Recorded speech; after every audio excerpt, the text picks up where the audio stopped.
Hello, everyone. Welcome to another week of Louisiana high school football, and we're going to break it down here on Ballin In Da Boot. I'm Jace LeJeune alongside Allison. Alex, there's been a bye week for Southern, so we won't talk about the Jaguars. Instead, we'll talk about the game that you covered on Friday, and it's JFK, which has been a really hot team with a couple big wins in a row. They played Warren Easton, got a big win over Warren Easton. And then I was there last week on Thursday for one of the best high school games I've seen in a while, with JFK coming back at the end after giving up a go-ahead touchdown, 2-point conversion. They come back and win on the field goal on the last second. So it was a very fun football game.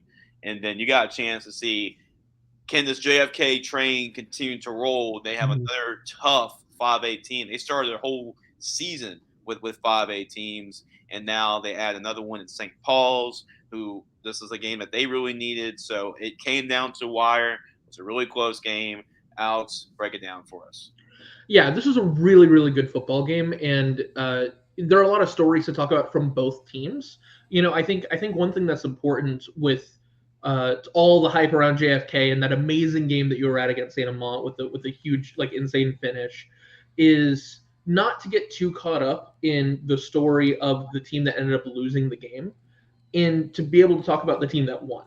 Because I think JFK is going to get a lot of the press, and even though they lost the game, they might still get a lot of that press because there's a lot to talk about from that front. But St. Paul's won the game, and they deserve to win the game, and they won the game because they made fewer mistakes in a ludicrously messy football game. Great game, super entertaining game, weird game, a lot to talk about on that front, but primarily a messy football game that genuinely might have had 50 penalties between the two teams. Yeah. And turnovers and fumbles, bad punts, an onside kick at the very end turns into a scrum where you're like, okay, wait, who has the ball? Like just a weird, messy football game. In that game, St. Paul's forced more errors and made fewer mistakes. And that's why they won the football game. It wasn't super pretty. Gridiron Football elite, one of the big names on St. Paul's, Brandon Kime, the starting quarterback, didn't have a good game. Had what will likely, because he's a really good player. We saw him in one of our camps. He was a camp MVP. Yeah, he can throw it. He can throw the football. He didn't throw the football a lot in this game, and they weren't very effective when he did. He threw 2 picks, didn't throw a touchdown, and only had 12 to 15 attempts. And it was an off game for him, what will likely be the worst game of his season, I would assume so. And the fact that, despite that, and the fact that they committed a bunch of penalties themselves and made a bunch of mistakes themselves, they were able to win this game against a ludicrously talented JFK team. They need to get their flowers for that. It was a very hard-fought win. It was a great win. They're a 5A team, so they're going to have a bunch of more difficult games. They play U High next week. But I heard the offensive coordinator talking after the game. That's like, congratulations for the win, but there's a lot to clean up, and there was a lot to clean up. But they deserve their flowers for the win. Yes. Okay. That was a good team they beat. It was a really good team they beat. Mm-hmm. But let's talk about JFK a little bit. All right. St. Paul's had a very interesting offensive portfolio, I guess, or scheme, but it's one that you see in high school football. It's that option attack. You don't throw the football a lot. You go get 3 yards. I talked about a team like this last week with Acadiana, where they run the ball, and you option it, and you get those inside runs, and you just wear a team down. You don't throw the ball a whole lot. Both of those teams have really good quarterbacks, despite the fact that they're not throwing the ball a lot. But they're able to effectively run that offense. So there are a bunch of teams that look offensively sort of similar to St. Paul's. The reason why this game was so interesting was because of the offensive portfolio of JFK. Because it's so totally different. You watched them last week, and you see a cardiac finish like that. Mm-hmm. That amazing field goal. Like, okay, what kind of team can do that? And this is the exact sort of team that profiles like a team that will have a finish like that. Because the highs were so high with this offense, and the lows were so low. This was an offense with Amin Derensberg and James Evans, I believe is his name. He's a top receiver. Yep. The top receiver. That connection is unstoppable. Yeah. Yep.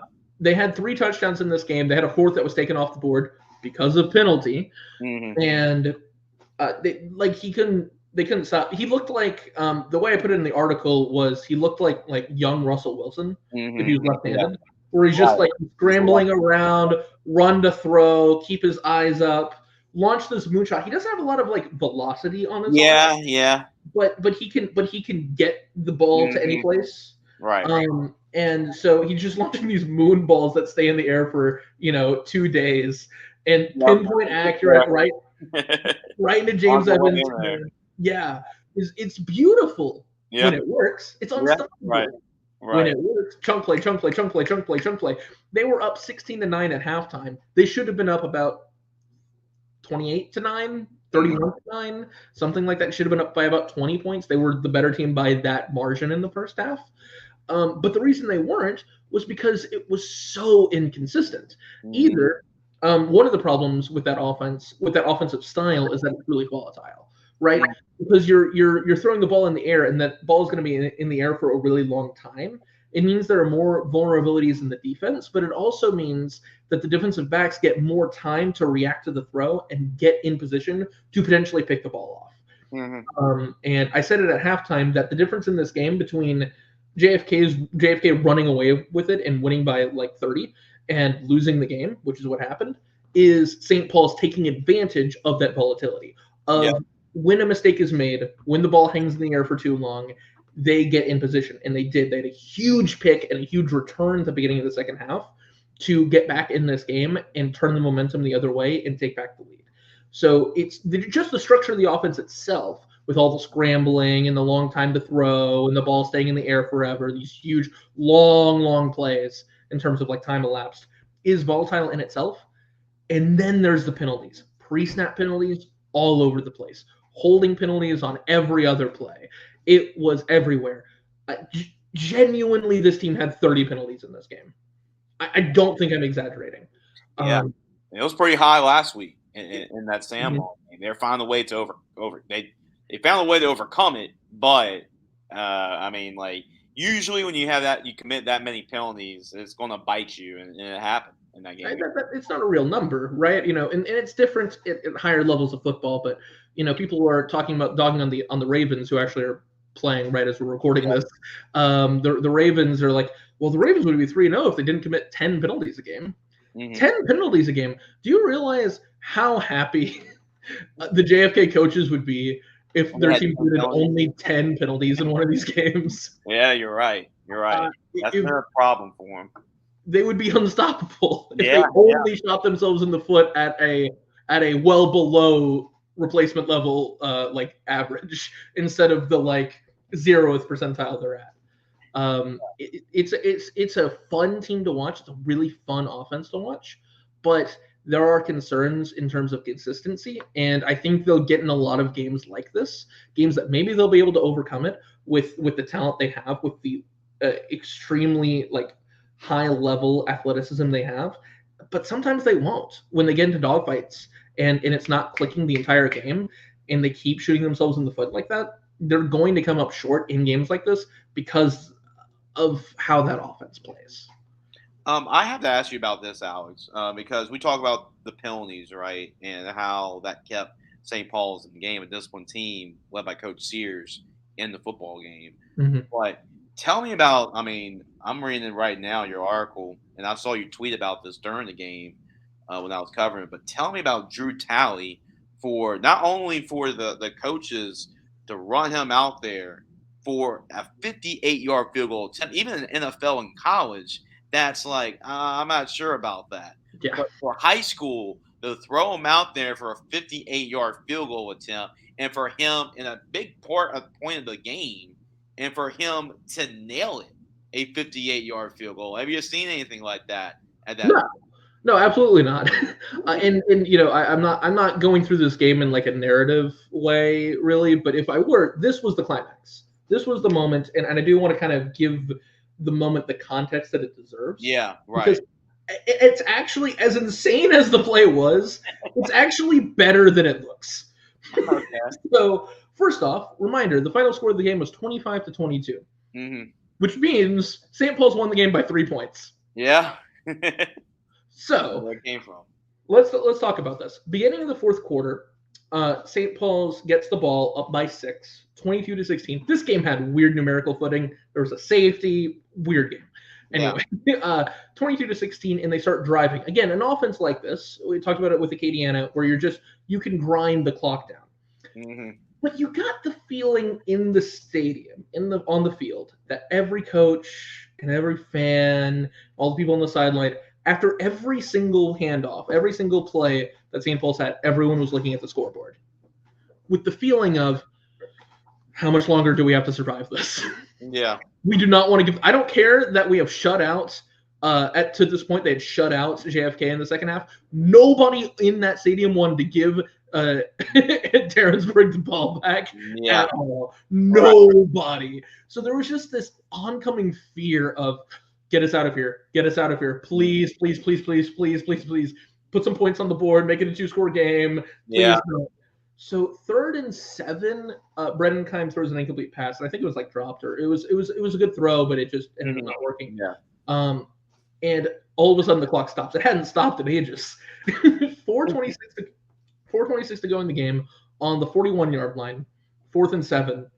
And I'm sitting here on the St. Paul's sideline thinking, what are they going to do? It's a lose-lose situation. This offense has been the exact opposite of the JFK offense. The JFK offense, 4th and 7, yeah, they might get it. As good a chance as anything else. I mean, there was a quick aside. There was a moment earlier in the game where JFK had a 3rd and 25, converted it. Then a bunch of penalties pulled him back to 3rd and 24, converted it. But there was a flag on the play, which made it 3rd and 34. And only then did they finally get stopped. And St. Paul's is like celebrating on the sideline. And in my head, I'm like, what is this game? This doesn't look like football. This is ridiculous. Anyway, St. Paul's not like that. They couldn't gain, I don't know how many plays they gained 7 yards. Not many. This was 3 yards, 2 yards, 3 yards, 4 yards, 3 yards. 4th and 7, you don't feel confident with this team, with this offensive profile to convert. And then, are you going to punt the ball on the 41-yard line? That's gross. Because, again, with the offense that you're punting it to, it doesn't matter if they're on their own 1. Yeah. It doesn't matter how deep you pin them. It just takes one play, and all of a sudden the field's flipped, and you're about to give up the lead. Yeah. So they trot out a kicker to kick a 58-yard field goal in high school football. Right. What are you doing? Right. I mean, in the NFL, you're like second guessing that. In the NFL. No, yeah. It doesn't matter if it's Brandon Aubrey, Harrison Buckner, just it doesn't matter. Right now. You don't feel comfortable doing this. I mean, you would do it because you kind of have to. Yeah, right. You wouldn't feel comfortable doing it no matter who was kicking this field goal. High school, we watched earlier in the game, we watched the other kicker for JFK miss the kick short from 10 yards closer. Yeah. Like, people don't have that leg in high school. You know, like, these are not grown men. These are minors. These are children. This is a senior in high school that you're asking me to kick a ball 58 yards. No chance. And then I think my favorite part of the clip is that it's not actually super clear. So he hits it, obviously, and it's an right. The ref said good. Ref said good. But my favorite part is that it's really not clear on the clip that it's good. That the only way you know from the clip that it's good is you see the guy who is ready to return the kick. By the way, he's the guy who's returning the kick for JFK. In his head, he's like, 58 yards, no chance. I'm gonna go Chris Davis real quick. I'm watching it right now. Yeah, it's not clear. The only reason you know that it's good from the clip is that you see the dude who's returning it put his hands on his head. Yeah, him reacting to it. It's great. Okay. Jokes aside, all context, just the kick itself is incredible. It's the best, and I haven't done this for forever. It's the best kick I've ever seen at the high school level. Yeah. Ever. Period. I've never seen one farther. It's the fact that he hit it is ludicrous. Ignore the fact that one got blocked later in the game. Don't matter. This is the kick that is going to get this kid a college scholarship. It's going to get this kid invites to whatever camp he wants to. I don't know. Like, I don't have any authority on this front. I don't know what our kicker situation is for the bowl game, but he's a senior. Yeah, I feel like maybe there's a discussion to be had on that front. Yeah, I'm gonna actually talk to you about that, Alex. I mean, that might be a bowl game invite for their kicker from the dude. Yeah, he's a kicker that can do that. There aren't a lot of those guys that even a coach would give them the shot, right? Unless it's like halftime or whatever, where I mean, how many coaches are even going to give them the shots? But he walks out there, and the guys I'm standing next to are like, "Yeah, we trust him. He's got the leg. He can do it." And I'm like, "What do you mean he can do it? Nobody can do it. Harrison Butker can barely do it." Like, what? Yeah, you're right. No, he nailed it. 58 yards. It was incredible. It was electric. Nobody was expecting it. I don't care how much they trusted the kicker. Nobody saw it coming. Obviously, it made the difference in the game because they do drive down the field and score to make it a 3-point game. It made it a 9-point game. The game is effectively over. They get a chance. JFK gets a chance at an onside kick, but the game ends. It was electric. It was a great play. That's why you go and watch high school football, right? To go see plays like that. And even though the game didn't have the insane finish that like the JFK game had last week, it was a great football game from top to bottom. St. Paul's won because of things like that and of making fewer mistakes. And JFK still almost basically at that high level of performance still almost got them to win. And they're going to be a great team. Both of these teams are going to be really good. But St. Paul's ended up just coming out on top very narrowly, but it was a great football game. Yeah, I mean, I've seen a state championship game-winning kick in the Superdome. Catholic, it was actually Catholic High's first state championship they won back in 2015. That was from 34 yards out to win. I mean, this 58 yards, that is insane to put them up, and essentially sealing the deal in that game was big. And you mentioned in your article, I mean, Troy Willis came up big for St. Paul's, Chase Vervain, they got a lot of really good players. So wrapping up this game, Alex, once again, 25-22. You can read more about it on our website, gridironfootballusa.com, with our full highlights and everything. We actually planned some highlights as we're discussing this game. But Coach Sears, St. Paul's moving forward. This is a big win. They improved to 3-1 on the season. That was big in a win over JFK. And actually, I may be going to this game next week, which would be U High and St. Paul's. So what is Coach Sears? How's he feeling about the win? It's a great win. It was a huge win. You can see the interview I had with him after the game in the article on the website or on our YouTube channel. He was talking about it. One of the big things that I think definitely got lost in this discussion, but I do want to give a little bit of a chance to highlight is the halftime adjustments that they made. It was the big takeaway that he had from this game. I told you, they were only trailing by 9 at halftime. It felt way worse than that. It felt like they were getting run off the field, honestly. But that's not what happened. Mm-hmm. And the reason that he credited it for was the great halftime adjustments they made on both sides of the field. I think especially on defense, because it was night and day. The JFK offense, and part of that is their own offense, like I talked about earlier, but you have to give a lot of credit to the defense for St. Paul's to come out there after getting gashed. Like St. Paul's had only 16 points, but I think they had like 5 red zone drives in the first half. So you're expecting way more than 16 points out of that.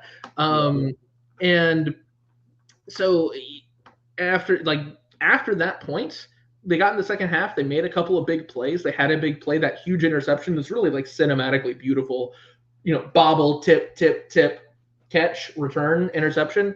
And then they're able to get that JFK offense out of its rhythm, which I thought was very apparent in the second half. They couldn't get in a rhythm. They gave their offense short fields. They gave their offense possessions in JFK territory, and that allowed the offense to never really sustain a huge drive the entire game until that fourth quarter when they were able to milk a bunch of clock, but was able to get in the end zone time after time. and the adjustments that were made in the second half, I think, is one of the things that will carry St. Paul's into having a great season, in my opinion. And I think I'm not as well versed in like the general like perception of teams going into this as much as you are, because I'm newer to this. I would expect U High to be the favorite going into this game, especially at home versus St. Paul's, and U High is one of the best teams in the state and all that sort of stuff. Yeah. But it's the sort of thing like that, those halftime adjustments, that's going to give St. Paul's a puncher's chance in a game like this. It's going to be tough. U High is going to be favored to win the game, but St. Paul's isn't going to go down without a fight. It doesn't matter what the beginning of the game might look like. St. Paul's might come back and give it a real chance, because that's the football team they have. They weren't always the best team from a play-to-play standpoint or for chunks of this game, but as a team performance, they were the better team that day, and that's why they won. Well, great content as always, Alex. With St. Paul's, got a big win. They improved to 3-1 on the season.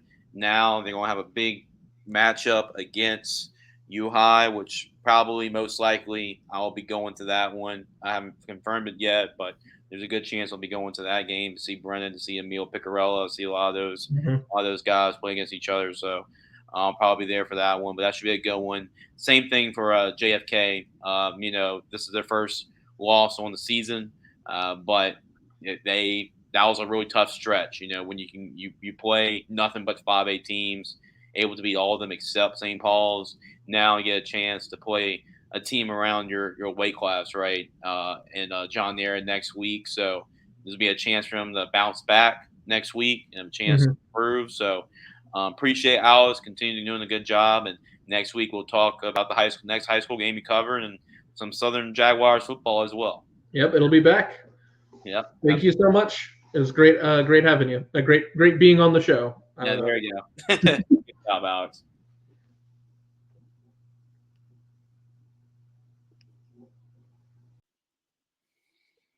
On to another segment, guys, of Ballin In Da Boot.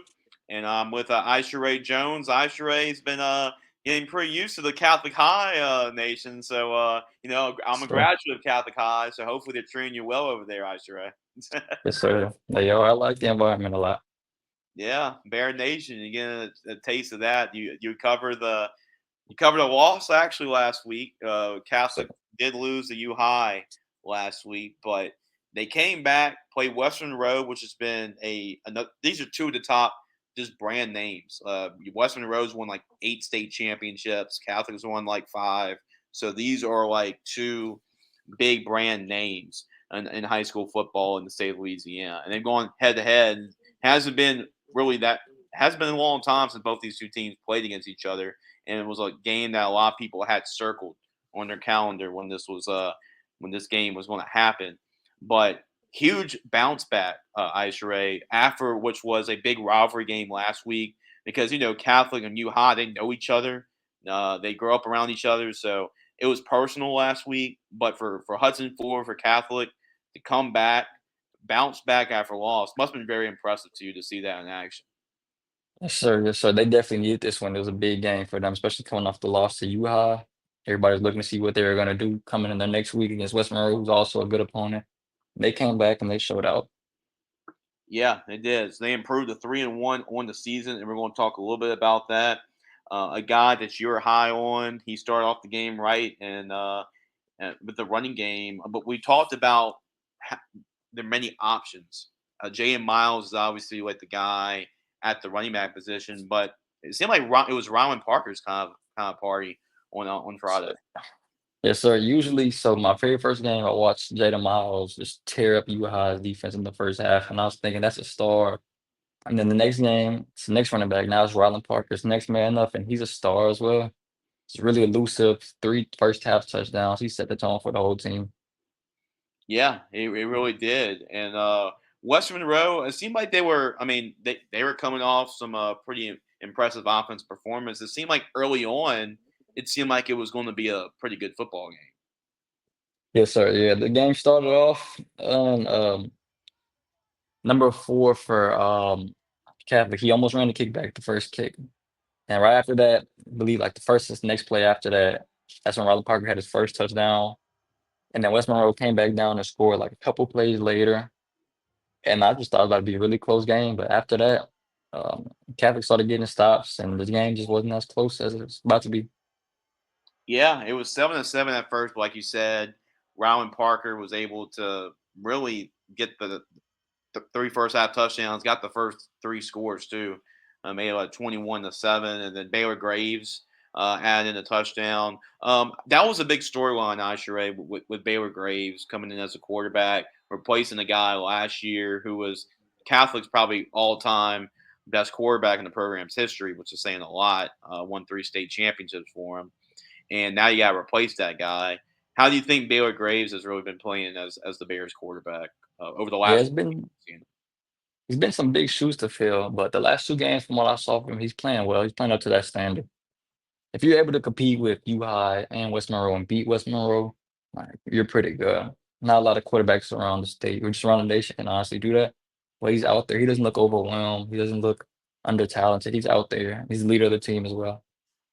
Well, you knew coming into the season that with that being said, they do have some good receivers to throw the football. Maury Clayton is a beast and a guy that's one of our Gridiron Football bowl game invites for sure. But they're going to lean on the running game, which you saw 3 first half touchdowns. You saw a little bit of Ryland Parker. You saw J.M. Miles last week.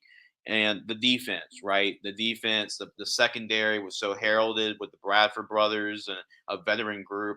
So they're able to for the most part, shut down a very good and explosive West Monroe offense. So, what have you seen from the defense side of football that you really like about Catholic's defense?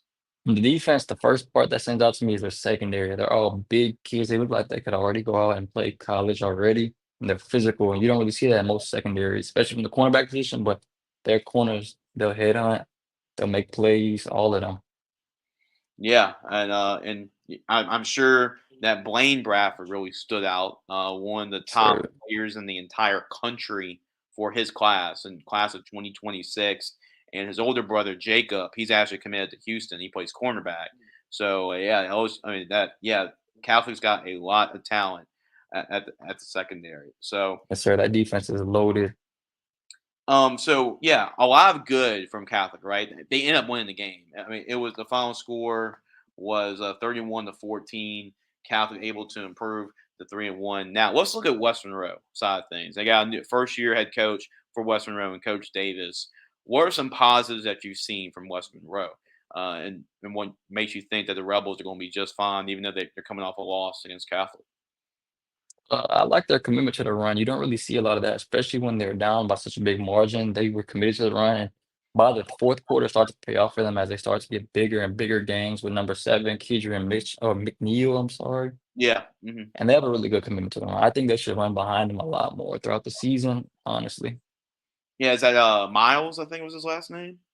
McNeil, Yeah, I I think. believe it's a Yeah, I think his nickname, and I'm not sure you ever saw Friday Night Lights, but I think his nickname is Booby Miles, and like that Booby was Miles. the Friday Night Lights running back. So I think his last name's Miles. So I think they nicknamed Booby Miles. So I think that's pretty So, funny, knowing that's based on the Friday Night Lights TV show and in the movie and all that. But so yeah, that's he's a big kid, and they should definitely keep running behind him. Yeah, so West Monroe, they fall to 2-2, and it's funny that West Monroe actually has another Baton Rouge 5A team. So they play Catholic, right? Now they gotta go but I believe Scotlandville is making the trip up. So Scotlandville's going to West Monroe, which is always tough the place to play. And then Catholic, you're at 3-1. You're looking good. I mean, you're feeling good if you're Hudson Fuller right now. Your only loss was to U High, but you're also able to beat Desherhan. You're also able to beat St. Thomas More, and you're approaching district play with a game against Liberty next week. Yes, sir. Yes, sir. But Liberty, I think there's a lot of people that think that would be, not the closest matchup, but you can't take any opponent like Liberty definitely going to go out and fight for that game. And that's just a game they should be on all P's and Q's for. That is going to be interesting to see Catholic against Liberty, knowing how Liberty plays football, their brand of football, Yes, right? sir. Andy Boone likes to kick onside kicks. He does Yes, it so they're going punt. to definitely put up a fight. Yeah, it could So get interesting to see how much they can control the ball. That is going to be interesting because that's his style. He doesn't want to punt. He goes for two. He doesn't work on special teams as far as like extra points or anything. Goes for two. He does so onside kicks. It can be 4th and 30 from their own 2 yard line, and he's going for it. So like that. That's so just he doesn't want his defense to touch the field. So it's unique. It's going to be interesting to see that against Catholic High. so I like that level of aggression in high school football though. It definitely could pay off, especially when you're playing against a team like Catholic. You need to be on. You're going to be as aggressive as you can when you play a team like that. Absolutely, Isharay. Any final thoughts from this one? I mean, it was a highly anticipated game. A lot of people were there. Obviously, the Catholic High student section is going to show up. The fans are going to show up. Just any final thoughts? Once again, 31-14. You got a chance to talk to Rowan Parker, I believe, after the game as well. Rowan Parker, first of all, what did he have to say about his Yes, performance? sir. Yeah, I want to give my final thoughts to a big shout out to Rylan Parker. He's a really respectful kid. I asked him how he thought he played. He said basically said he played good thanks to God. I asked him if last week's heartbreaking loss was affecting him. He said it wasn't even heartbreaking. They just need to get back to it and just start working on things again. And that's exactly what they did. He's a really respectful kid. He's a great player. And then being around Coach Fuller after the game. I know Yes, I sir. love Coach Fuller. He's an excellent football coach. I know he's a soft-spoken guy, but talking to him after the game, what did Coach Fuller have to say about the team's big win? Yes, sir. So I could tell he was a little irritated from the questions. I was probably the last person to start asking him questions, and I know he wanted to go home and be with his family, but he gave me some good answers. He just said leadership is the reason how they were able to bounce back last week. And you can just tell he's established a winning culture in the past couple of years he's been with them. Just winning is nothing new to him. He takes every win as just we just want to say normal now. Just looks Yeah, on the next week. yeah. It's a business-like approach. I mean, It's Catholic the is business. it's like a college. How they approach things, how It they honestly handle is. things. It's like a college program. So I mean, West Monroe is too. I mean, these are like two of the biggest programs you can ask for to have a football game on a Friday night. So your So, impressions of you've seen some big programs. I mean, Catholic, U High, West Monroe. So what are your thoughts sir, about all this? I'm excited to see the next one, honestly. There's been some really good games. I'm ready to see the next big game around the state. Absolutely, Isharay. Continue the good work. You can actually catch Isharay's game article on our website, gridironfootballusa.com. We actually have highlights as well from the game, so you can check those out too. Isharay, keep up the good work, man, and we'll check you next week and talk about the next game that you're covering. Yes, sir.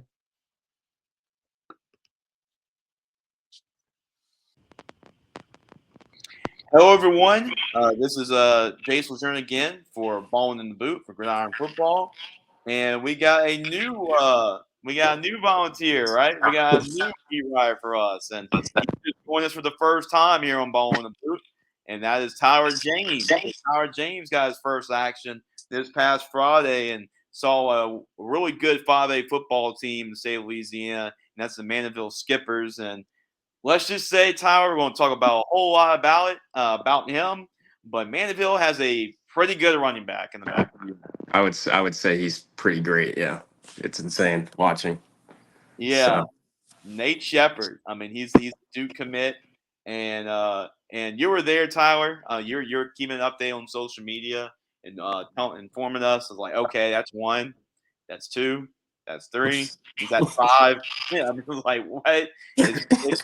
But you were there. You saw him pretty much, living in the end zone. That's pretty much where he's been yeah, living all year long in the last couple of years. But how special was it to see him run the football on Friday?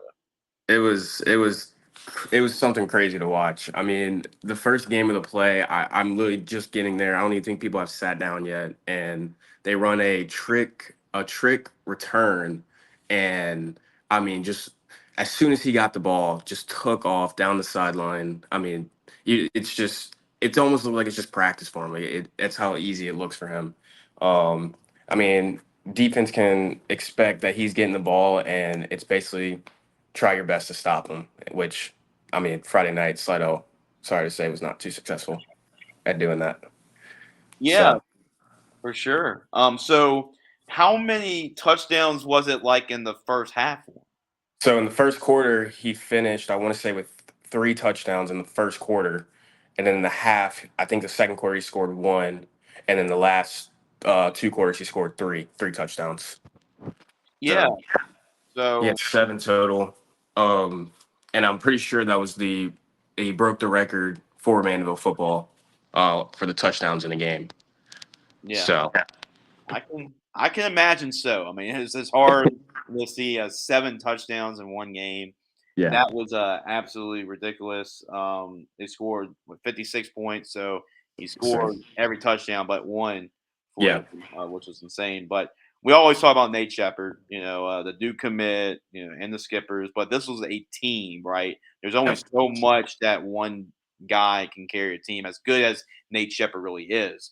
But right, this was a semifinal team last year that was one game away from the Superdome. But right. who were some other guys, or I guess like other players, other position groups, stuff like that, that you were impressed with besides Nate Shepard? There's two positions that caught my eye on the quarterback. And whether or not they were handing the ball off to Nate or whatnot, when they were passing, he kept every play alive. I mean, regardless if he had pressure in the pocket, he's rolling out, scrambling, doing whatever he can. Him himself, he could take off and run and get you almost 10, 15 yards a carry as well, and throw it if need be as well too. So it was fun to watch the quarterback, keep every play almost going and finding a target down the field or getting evading the pocket, getting the ball out, just always keeping the game, going, never really setting Mandeville back. Um, and then another position that I was pleased to watch was the DBs for Mandeville. Yeah, Um, yeah, I know for sure there was one pick. I want to say there was two. But the DBs, I mean, just I'm pretty sure young guys too. I'm pretty yeah. sure. They are.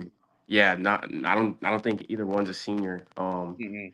And No, I mean, those guys play like it though. Those guys, I mean, locked down on every receiver. Which Slidell had some big guys. I will say some big mhm. receivers, and I mean they Mandeville DBs matched up to them perfectly, shutting everything down. I don't think Slidell was able to throw it on Mandeville at all.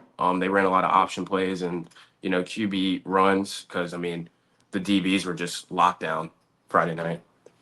Yeah, they. I was really impressed with that as well. I mean, I saw Mandeville in their scrimmage against Jesuit earlier this year, and I was really impressed Mm, with really their quarterback, like you said, because he's a veteran guy. He's a yeah. starter for them. Their secondary is really good. Dylan Henry was one of those young DBs you Mhm. talked about that really stood out. So yeah, they're really good in the secondary as well. This is just a good overall football team for Yeah. Mandeville. Is the reason why they're 4-0 and really starting off the season really strong. Now, what are some things you think that this Mandeville team, as strong as they are, you think they can work on in order for them to accomplish the goals which Nate Shepard talked? I talked to Nate Shepard after that scrimmage, and Mhm. they want to go to the Superdome. There's no doubt about it. That's their goal this year. So, what are some things they can work on in order for them to achieve that goal at the end? Right. I think it was more. I think the only setbacks that I really saw were the penalties. They'd be driving down the field, everything's clicking on offense, and then we might have a penalty somewhere that kind of sets it back. It's taking time, and it kind of just kills the momentum that they had going. Same thing for the defense. I mean, defense. They're shutting them down. Where you're thinking you're about to get a 3 and out off and get off the field, and then we get a careless penalty and now we're back to first down, starting over again. Um, but I mean, just watching the game, at least that game, that was really the only thing that caught my attention. But all around, I mean, I just think they're a sound team. I'm like we said, or I was thinking about. I mean, they've scored 40 points a game, and it's Yeah, like I feel like to really know what's going to be those setbacks is having that tough matchup to where it's not just a blowout game, and they have to be faced with adversity, and then we'll really be able to tell what they need to work on as a team and get better at before they do get to that playoff, try to go on that playoff run. we talked about Mandeville a whole lot. Craig Jones has done an excellent job leading that team. He had a lot of success at Lakeshore, and right now, the Mandeville Skippers are really there as far as being a contender for a state championship. But let's look at the other side of the coin, right? Let's talk about Slidell a little bit. I know that was a tough loss for them. It was a tough start to the season. I know Yeah. that they are 1-3 at this point. Only win was against Livingston Collegiate, but you're coming off of two back-to-back really good teams you just played. You Yeah. lost to Warren Easton 28-0, and then Mandeville 56-14. So moving forward, you got a tough game against Hammond. Dorset Buckle's done a good job with that team. Of this is as good as they've been in a while. So, what are some positive signs that maybe you've seen from Slidell that you think they can, I guess, improve on, or just like hang their hat on to get Right. started and move forward? I will say with the Slidell team, big guys. I mean, just powerful guys. I mean, their wide receiver, I had his name written down. I forgot it. Number 7. I do know his number. Mm-hmm. Big guy. I mean, just could be a potential huge target for Slidell. Mm-hmm. And they try to get him the ball. Most of their deep routes in the game, or those like we need a play to happen. It seemed like he was the guy they wanted to get the ball to. And then their quarterback as well, very very shifty, very fast, tough guy. I want to say he had majority of the carries for the team on Friday night. But I mean, it didn't matter. No hit was stopping him. He got hit, he was right back up, and he's ready to run the next play. And they just, no matter how much they might have felt down or what the score of the game was, whatever it was, you never felt like they were just, oh, it's over. They never just gave up and gave in. Which I give props to them on that. They fought every single down, every single play. I mean, it didn't matter what the situation was. So, I mean, I do see potential with that team. I mean, very big guys. Like I'll be honest, it felt like they could easily overpowered Mandeville just on the size of those guys. Mm-hmm. Yeah. And I think once they get it clicking as an offense and put it all together, I think you can see some good wins from Slidell. Yeah, I know about that number 7 you're talking about. Big. Jeremiah Birdlow, I think is his name, and Gotcha. about 6'4", 220, Yeah. just pretty looking player. Unit. Yeah, he's huge guy. Yeah, he's going to be a problem the next Yeah. couple years. 'Cause I still think he's got another year after this. So Okay, gotcha. yeah, he's only a junior, I think. So yeah, he's going to be a really good player.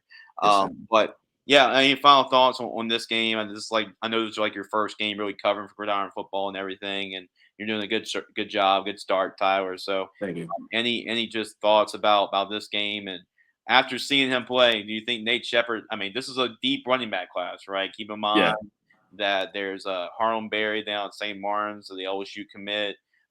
Simon's Texas commit over at Calvary Baptist. There's some good ones out there. JT Lindsay's an LSU commit. Mm-hmm. Nate Shepard, the best running back in the state. I would put him up there. I'm not going to lie to you. I think his skill set is a little different from these LSU guys and these commits. I would say he's more elusive. He's not the guy that's going to just run you right over. But he's going to hit you with a move, and you're probably going to end up falling on the sideline. Like I'll be honest with you. Like his skill set's a little different than those guys. If we're comparing him to, but I would have to put him as a top guy. I would. After watching that game. So you got to see him in person. I mean, Blue Devil. I was excited to do that. Super pumped. Committed. So, good job, Taylor and Tyler, and we'll talk. We'll talk next week and talk about the next game that you'll be covering next week. Yes, sir. Sounds good.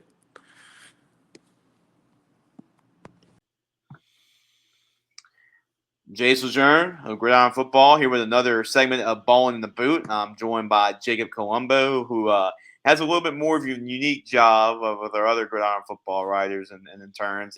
He's dedicated right to the Istrouma Indians, so he's helping actually filming with Coach Byron Wade, from Coach Byron Wade, Coach Sid Edwards, and the Indians, and so he's been invested. He's been invested and been a part of the team. So. A big question, right? It was a tough loss last week against St. Michael 7-0, which was a game that would have been big for like the district championship battle for sure. But bouncing back, having a chance to bounce back for that. How do you think this Istrouma team really responded against Terra in the win? I mean, they definitely came out sloppy again, kind of like what happened last game. especially with the penalties wise. They were getting a whole bunch of false starts and offsides and everything. But I think at like the back half of the game, they started cleaning everything up, and that's where they kind of took off and just made the choice of, yeah, we're winning this game, and we know we're better than Tara. Uh, Basically, impression,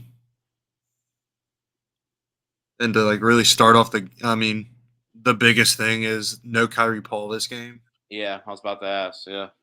Yeah, I mean, no Kyrie Paul, and like, which is in a way, it could be a blessing in disguise for this game because you know what you got in Kyrie Paul and what kind of athlete, what kind of player he is. But this could be a perfect opportunity to see, like, okay, if Kyrie gets balled up, like, who's going to be the next guy? And this is a really good audition to see who that guy would be. Yeah, I mean, it was kind of a mixture of two people. Two people. The game ball that Coach Sid Edwards actually gave to was Jeremiah Coleman. Yeah, He played on both sides of the ball this game. He had a 30-yard screen touchdown and then a 45-yard basically game winning touchdown at the end of the game to basically seal the deal. But I think another person that like really went off too is number 5, Justin Williams.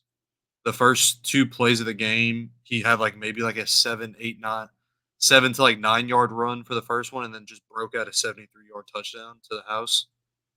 So I mean, they're definitely not lacking in the running back area. What they are lacking right now though is definitely passing, because there was opportunities to pass the ball, but they just don't really have confidence in their current quarterback right now to throw the ball. yeah, yeah. And I'm looking at your game recap, which you actually can check it out at our website, gridironfootballusa.com.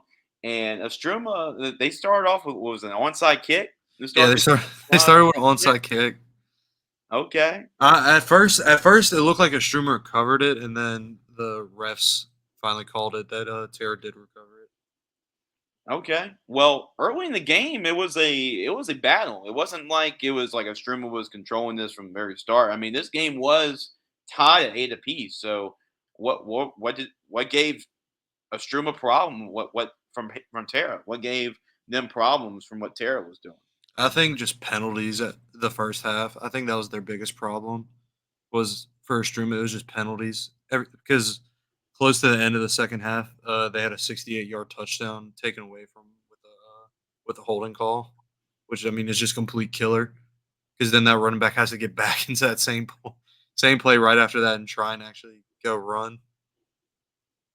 But I mean that's what the goal is right now for any defense that goes against a Struma right now is just stack the box as much as possible, and just hopefully you can contain one of the running backs that they have. Yeah, and there were some big plays, and as you talked about, right? I mean, Jeremiah Coleman had a 45-yard touchdown run, and then there was another 73-yard play by Justin Williams. So I mean, they're able, I guess, to contain it for a little bit, but Struma seemed like they made a lot of big plays when they needed to. Yeah, they definitely showed their veteranness when it came to the end of the game. But I mean, what this is what the coaches told me: an inferior team that shouldn't is like one of the games that like they're not good, but they'll fight Mhm. until their tail runs off, basically. And so Yeah, it's like it was basically they were just trying to keep the game close. But I mean, at some point, everybody knew Estrum was eventually going to take over and win that yeah, game. right. And like you mentioned, I mean, Justin Williams had the touchdown. Jeremiah Coleman, I mean, very impressive. And he had the 2 touchdowns too. But it looks like he was also doing a lot of really good stuff on the defensive side of the football, not just on offense. Yeah, he plays linebacker, so yeah, he's definitely been vocal from what I've been seeing too on that defensive side of the ball. Even though like sometimes it does get a little aggressive when it comes to getting onto some of the other players. But I mean that's what a captain's for, to get on other people for their problems. But he definitely is one of the captains on that side of the ball. Yeah, and it looks like the defense were able to come up with a couple interceptions. So yeah, I guess tell us about that and some of the turnovers. Yeah, number 17. I couldn't find his name, and I couldn't remember it when one of the coaches was up there in the press box with me. But yeah, he had a interception in I think the third quarter. It was basically a pretty much a jump ball, and he just perfectly timed that jump. But he did later in the game when Terrell was trying to find some sort of life. He did get mossed. I that was a pretty like wow. That really just happened basically. Basically like any moss type of situation, but yeah. Yeah, yeah. But I mean, the defense is constantly just bend don't break mentality right now. They've been giving up some chunk plays, but like every time they've been getting into or their own side of the ball, they just don't allow that touchdown to get in. Yeah. And like you see like you basically seen in the last two games, the only two times that they've actually scored is when they've gotten the ball in Istruma's own territory. Because St. Michael's got it in at like the 30-yard line of Istruma, and then with the onside kick, they basically got it at the 50-yard line. And then Okay. just the sloppiness after that just caused those two touchdowns. Yeah, I mean, it wasn't pretty, like you said, and I'm sure that Struma would love that to be a lot more, like, a lot prettier. I mean, it's been a kind of a rough couple of weeks as far as that goes, but they're able to get the win. They're able to get the win and move on, and now an interesting road trip, right? They got to go to New Orleans, right, to play LB Landry next week. Who that West Bank? They got to play Landry Walker. Landry Walker, It's not going to be an enjoyable drive. no. So that's going to be interesting. So, what was the message from? I know you saw him and you were able to hear Coach Edwards give his game balls at the end of the game, but what was basically his message? He basically said, even though we like lose a couple people here and there, it's just that step up mentality, the next person up, and I mean that's basically what showed this game. Even though Istruma would definitely love to have Kyrie on the field, Mm-hmm. they definitely had the explosive plays with converting linebacker, I think, to running back, and then Justin Williams uh, being that second punch on that running back room. Mm-hmm. Yeah, yeah, for sure, for sure. Just any final thoughts, Jacob, about this game? Where do you think this? I guess to wrap it up at this point, right? Where do you think this Astruma team is at? I mean, as far as like a confidence wise. I think they're definitely gonna get more boost of confidence too because they're getting a whole bunch of these transfers that came in from this past year. Mm-hmm. So I think they get like 3 on the defensive side, and then their starting quarterback more than likely. So luckily they might be able to stretch the ball out a little bit more if that QB comes in. But I think it could also cause a couple of miscommunications, especially running new offensives, trying to actually throw the ball. But I think it will definitely unlock a whole bunch for the offense if they can actually start throwing the ball a little bit down the field. Yeah, anytime you can get Kyrie Paul back, I mean, it's you know how every play he gets the football in his hands, it's very dangerous. But the Indians, they'll take the win, they'll improve to 3-1, and then enjoy that road trip next week, Jacob. Yeah, I'm not gonna enjoy it because I'm gonna be on the bus with them, and Right. being 6'3" is not very much enjoyable sitting in a bus. I bet. I bet. Well, let's see you can get through it, Jacob, and I guess we'll talk. We'll talk next week on Ball in the Boot about how the Indians fare on the road.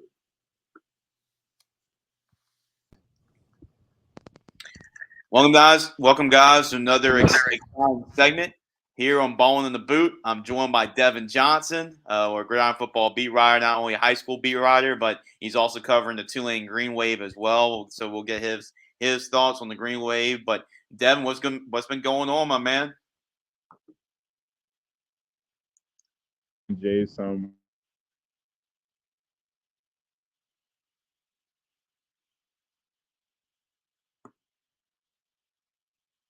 so I'm definitely thankful. Yeah, for sure, absolutely. Now let's talk about the Tulane Green Wave. Now it's one of those things where they've lost 2 games, but don't be deceived by their record. Tulane is pretty good. They're a pretty good football team, and they've lost their 2 losses were against Kansas State and Oklahoma. So that's 2 tough game losing streak, but they're able to come back. You wrote the article on our website about Tulane able to get a win over the Raging Cajuns, and they followed that with a pretty dominant performance against South Florida. But this Green Wave football team is looking pretty good. Yeah, definitely. I would say to your point, I would agree that their record is definitely misleading. Being 3-2 is it's not bad, but when you consider that they had to play two top 20 teams back to back, one of those teams being Oklahoma in an away game, and the circumstances by which they lost, both of those games were fairly close. This Tulane team is definitely better than a lot of people give them credit for, and I think that they showed the difference between themselves, and you and South Florida in this game, because they just came through a war, you know. So I think that they had confidence.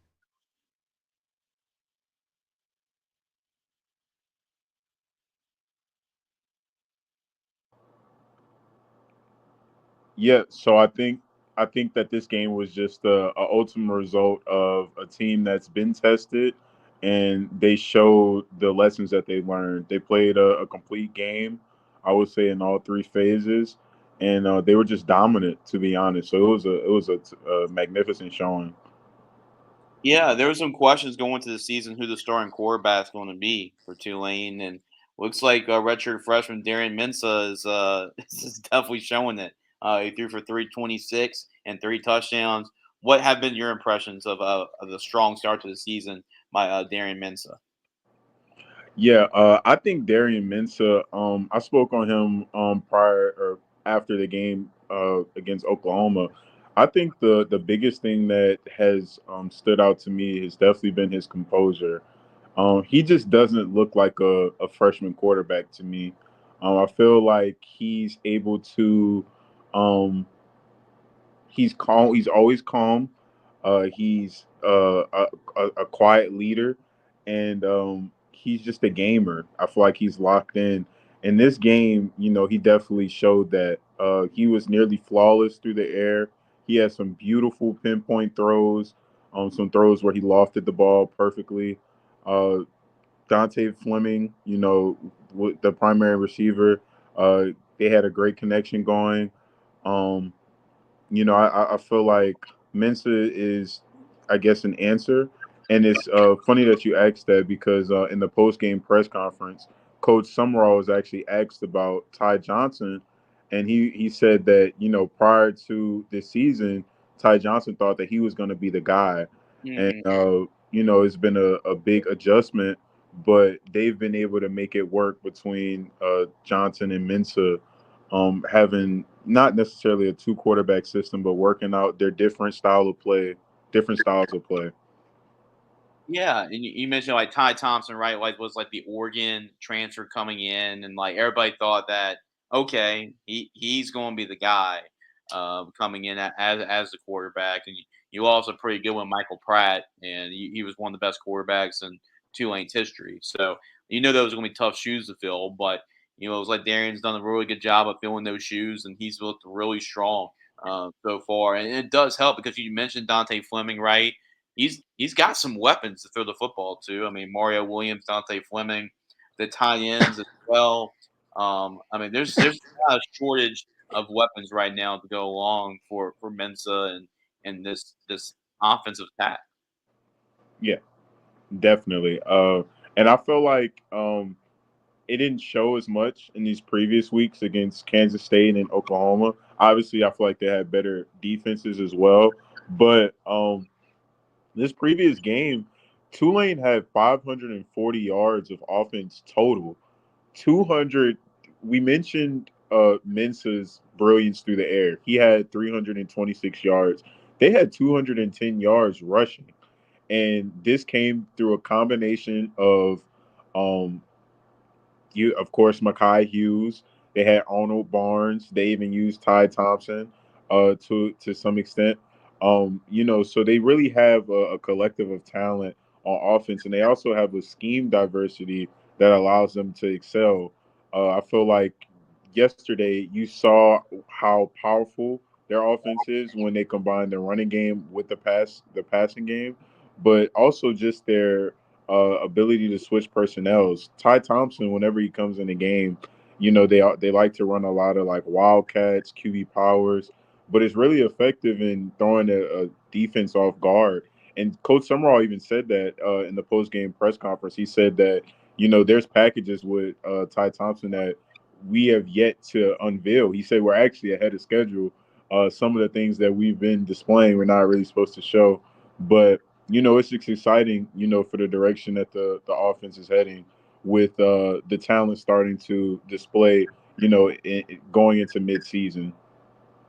Yeah, I mean, really, I mean, the questions about Willie Fritz and like where the program is going to go after he took the job to Houston, and it hasn't really been much of a letdown. John Summerall, a lot of people were really excited, knowing that was probably the best hire you can possibly get, knowing that you had to replace a guy like Willie Fritz that really set this program to a whole different level, and you're seeing the results already from this program, but impressive, right? You talked about the total yards, 528.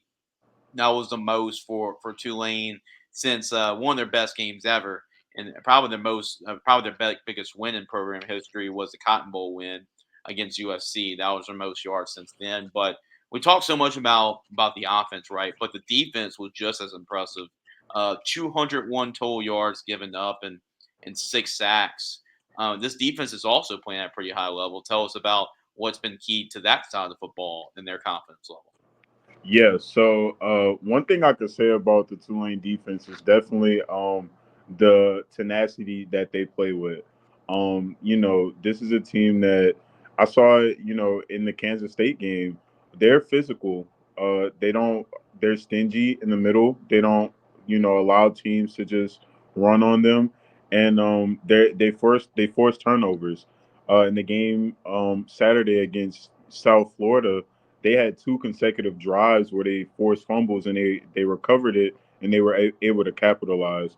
So one of the biggest things that I would say, definitely is the pass rush.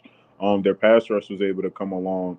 6 sacks is a tremendous day, but we're able to, get some strip sacks, just consistently rattle the quarterback. It just makes it so much easier for the secondary. And I think they played good on all levels. They also played the run really well. I want to say on the day they allowed 26 total yards rushing, which is pretty phenomenal. But the defense, they did a good job of playing complementary football.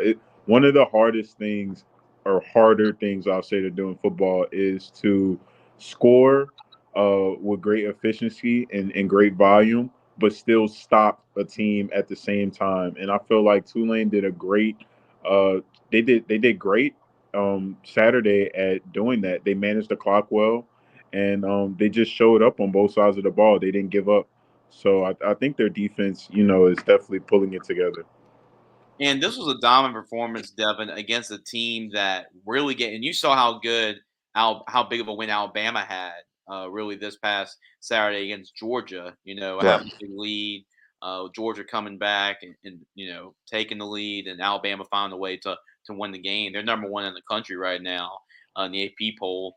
But South Florida really took them down to the wire just a couple of weeks ago, and Tulane ran them out the building. It was really impressive to watch, and a big win for this Tulane Green Wave. And we talk in terms of the conference, Devin. It was the first conference win for them of the year, the first conference game. Do you think this Tulane team is good enough to win a conference championship this year? Honestly, given the road that they have, the road that they've had early in the season, I think starting off with an impressive win against Southeastern, that was a great confidence booster for their freshman quarterback. Um, Having the 2 early tests against Kansas State and then Oklahoma, like I said, that was definitely some moral losses, but there were a lot of valuable lessons that the team could have learned from those games, and I feel like they displayed some of that in this previous game. Just completing plays, rallying to the ball, they were able to run the ball better. They weren't able to run the ball as well against Oklahoma. Mensa was more accurate on his throws, and I feel like they're entering their conference stretch at the best point possible. Coming off a win as dominant as this, they now go into playing against UAB, against Rice, against North Texas. So they have their conference games lined up at a time where I feel like the momentum and the morale of the team is really high. Yeah, and even the losses. I mean, you played really close to a Kansas State team that had a really good performance against Oklahoma State this past weekend. I mean, Oklahoma, that's an SEC team. You played pretty tough, so the confidence is all time high, and it was a pretty good stretch. Like you said, they improved to 3-2, won the season, 1-0 in the conference. Have a chance now to go on the road to UAB. You just mentioned that, Devin, and then they go back home against Rice. So, any final thoughts about the Tulane Green Wave before we go and move over and talk about your high school coverage this past Friday?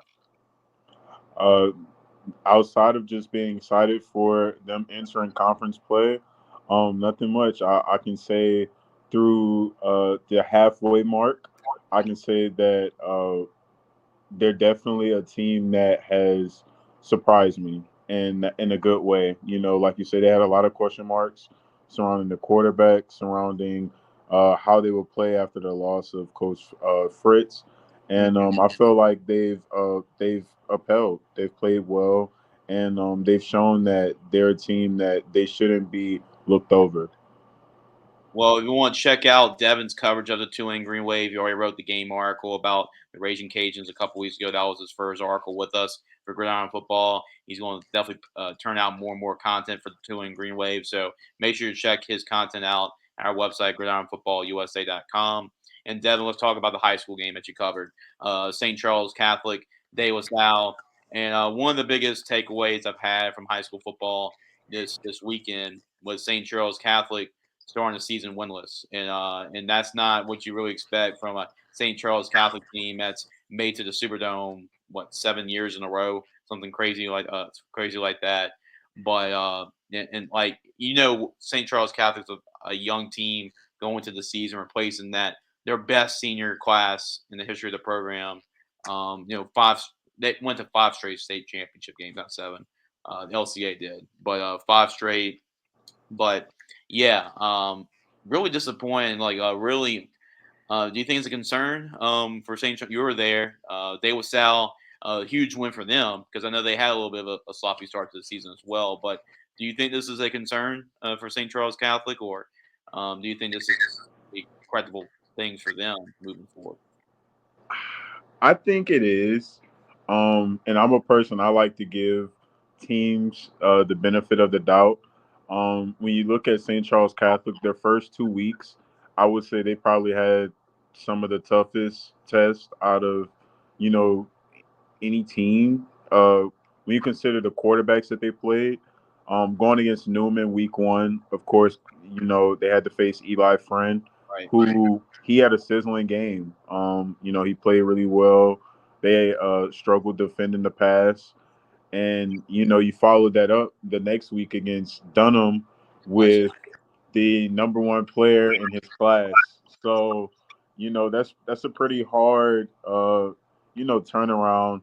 I feel like in Friday's game against De La Salle, I was a bit discouraged because their defense played really well. Honestly, the defense actually played really well. They just couldn't move the ball offensively. They couldn't run the ball. They really weren't effective through the air. So, I feel like they need to figure out what their identity will be offensively, how they'll move the ball, how they want to attack the field. I feel like they have the size. They definitely, they have the ability on the skill position. They have good speed and good running backs, but they need to figure out a way to utilize it, effectively to match the production of their defense, which is played pretty well. Right. You just mentioned it. The only touchdown in this game, De La Salle won the game 10-0. The only touchdown in this game was a pick 6 from De La Salle. So it wasn't like the offense gave up. The defense gave up the touchdown. the offense turned the ball over and threw an interception. So it was one of those games, kind of looking at the final numbers, like you said. If you're an offensive guy, you love offenses, that was not the type of game that I would recommend to go and watch. For sure, 151 total yards for St. Charles Catholic, only 177 for De La Salle. But De La Salle was able to get the win, 10-0. I know we talked really the bigger headline was St. Charles Catholic starting the season winless at 0-3, which you don't really see that that much from a St. Charles Catholic team that's won a whole lot. But looking at De La Salle, though, that's a big win for them to beat a team like St. Charles Catholic, a huge win for Graham Jarrett. So how big of a win this is for De La Salle and how this can really change really the season for them moving forward. Yeah, I think this was a big win for De La Salle. Coming into this game, they also were without a win. I feel like this game was big because, as Coach Jarrett said, uh, they played physical. They were able to play physical, but they were able to translate that physicality into a win. And I can hear, just from his post game, being physical, playing hard nosed defense. That's a point of infinite emphasis for them. But they were able to, I pick up the necessary first downs and uh, plays down the stretch that they needed to. And I think that's big for a team. You need to have resiliency, and you need to be able to convert when necessary. And I felt like Friday they were able to do that, whether that be getting a clutch interception or converting a third and short, or whatever the situation may be. So I think it was a big confidence booster, and I think as long as they continue to work on their offensive production, mainly through the air, they'll be fine. But I think it was a big confidence booster for sure. Yeah, both teams, it wasn't pretty. Both teams made plenty of mistakes in this football game, but De La Salle was able to capitalize on those mistakes made by St. Charles Catholic more than the other way around. So that played a huge part in this game. And really, Devin, this was not only a big game just to get your first win of the season and avoid maybe an 0-4 start, because you look down the road, both these teams is not easy moving forward. De La Salle has to go and play Archbishop Shaw next week, and Shaw, this is a team that they expect to win a state championship. It can go back to the Superdome like they did in the '90s and 2000s. And then you look at St. Charles Catholic; they're trying to get off the schneid, right? And they have to go and play against St. James. So like that's why getting that win was so important for either one of these teams. Yeah, and that's the thing too. Like, it's not easy. Overcoming losses. Especially when you're taking consecutive losses. Frustration starts to build up, but you have to hang your hat on something. And I think for De La Salle, both teams, I feel like they should hang their hat on their defense. But like Coach Jarrett said, against St. Paul, they played great D. They just had to convert more, and that's all it's about. I feel like for St. Charles Catholic, they have to they one thing that I can say is they have to mitigate self mistakes, because even in this game, they actually had an interception that was almost returned the length of the field. Like it was almost like a 90-yard, pick six or whatever. It got called back because of a penalty. Things like that are really killer in low scoring games, low offensive games, so you have to play really clean and, and play good defense. So, they have something that I feel like they can harp on. Um, Again, it's just about continuing to find their identity on offense.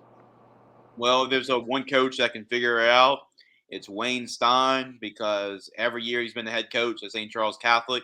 They've always finished the season in the state championship in the Superdome. So if there's a coach that can figure it out, it's Wayne Stein. And this is a young football team. Not trying to make any excuses for him, but late in the season, it's going to be interesting how much this team improves over the course of the year.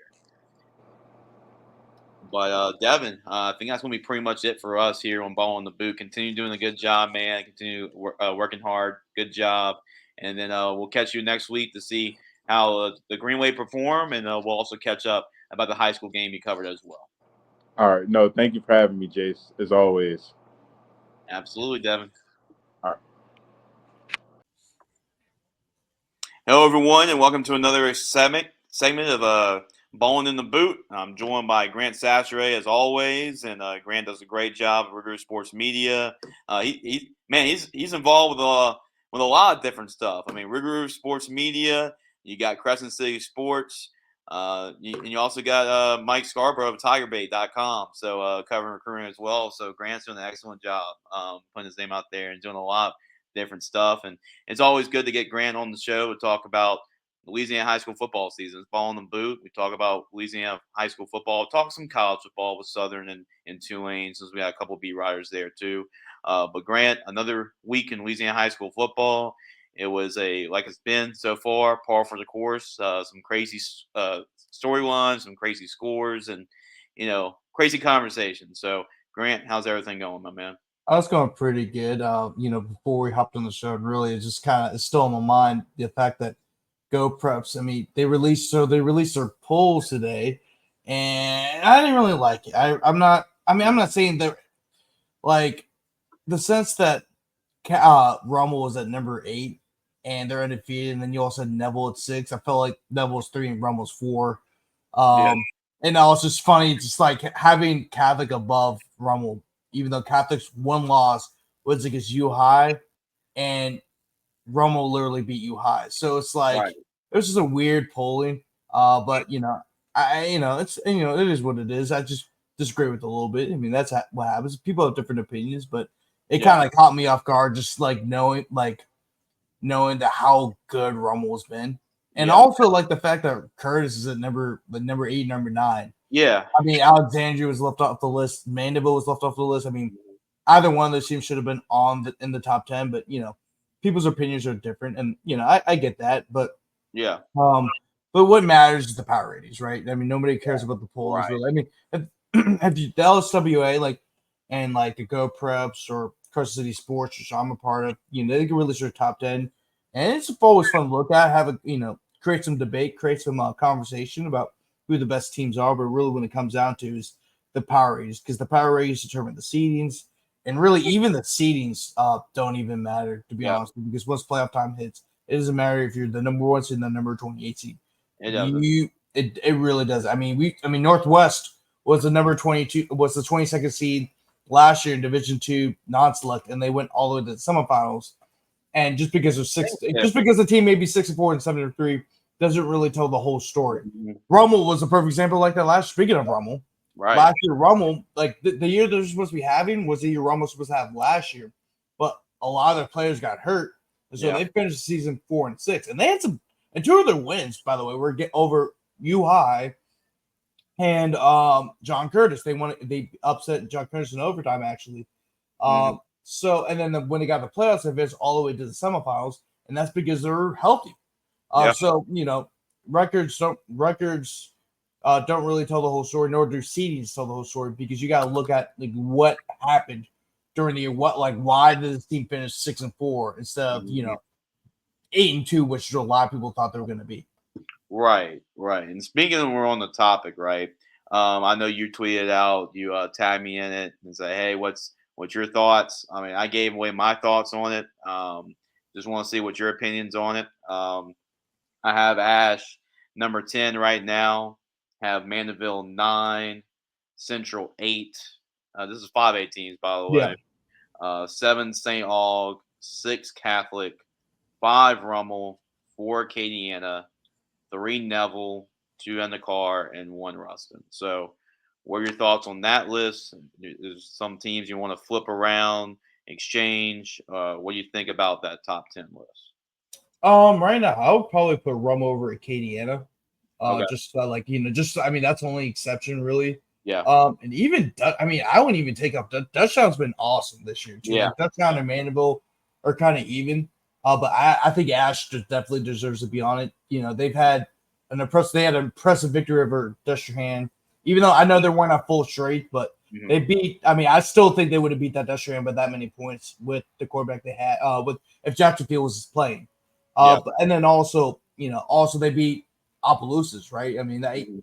43-40. It was a very impressive win over Opelousas team that could repeat this year once again. They had the talent to do so.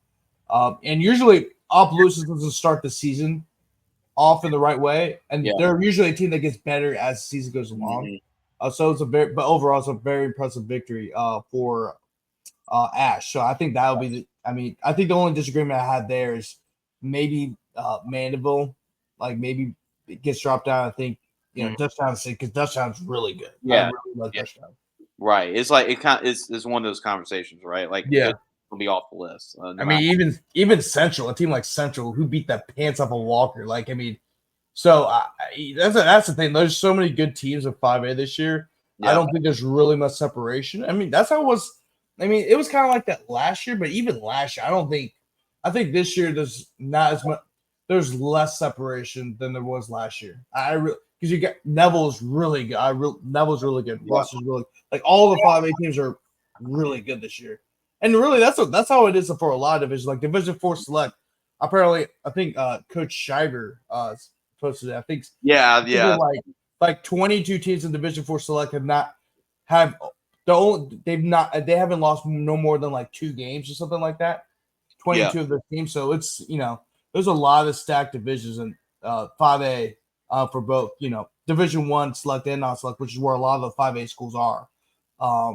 There's just really no separation. I mean, Yeah. it really You're right. isn't. You're right. And we talk about the big schools, but really North Louisiana, we're at the conversation. I think you've seen enough of a sample size, Grant, to kind of say, okay, what area of the state has impressed the most? And I mean, North Louisiana right now is making a really good conversation. They've been the most impressive area so far when you factor in like the Neville, Ruston. I mean, you look at really across the board. I mean, those are just 2 programs, but North Louisiana is really impressing right now, and that stood out to you.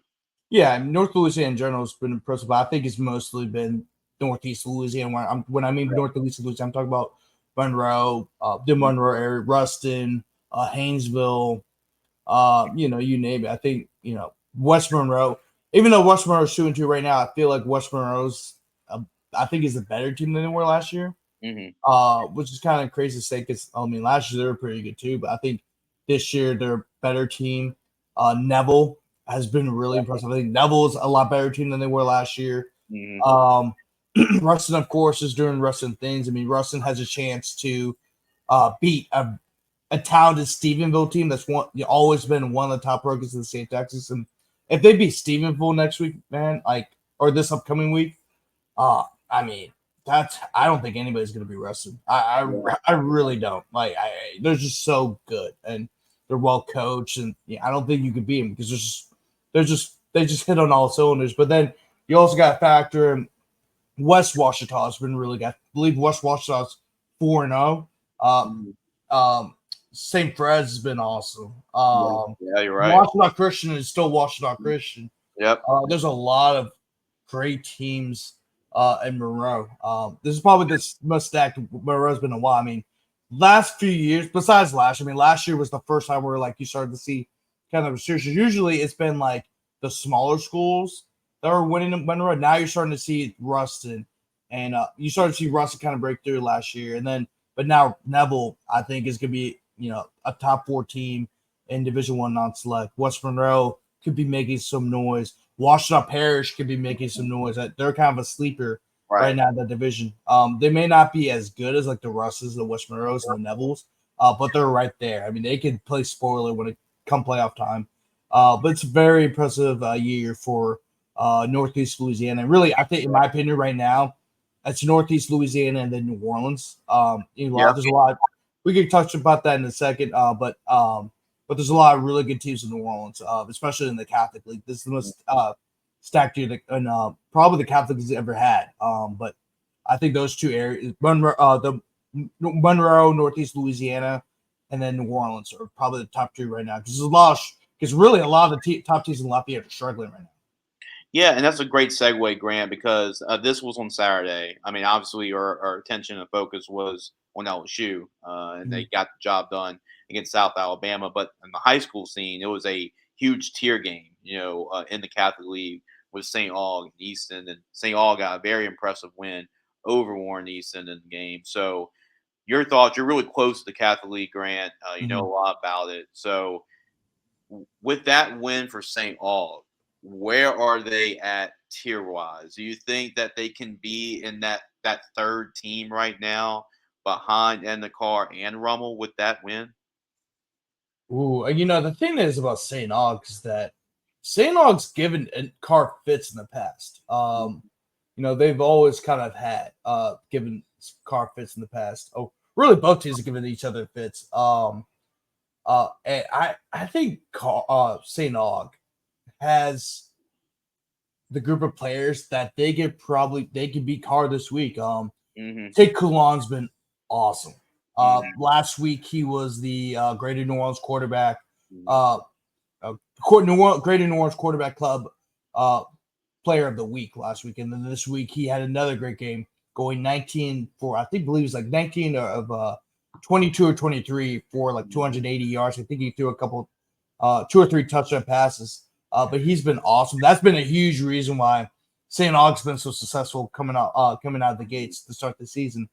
And so if St. Aug's offensive line is able to protect Tig from Carr's defensive line, which I think is the best in the state right now, they have a great shot of beating Carr.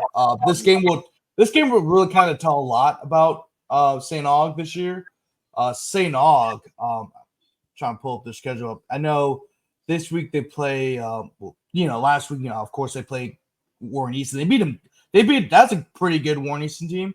Yeah, and they beat them 42-19. So to kind of give kind of context there. I mean, start the season. I mean, it's not even just Warren Easton. I mean, they beat Cecilia 58-34 on the road with all the distractions with the hurricane, and then they beat McDonald 35, 49-7, which wasn't really an eye catcher, but really where the eye catchers were the scrimmage and jamboree. They beat the pants off of Dusheran in the scrimmage, and they beat the pants off of Shaw in their jamboree.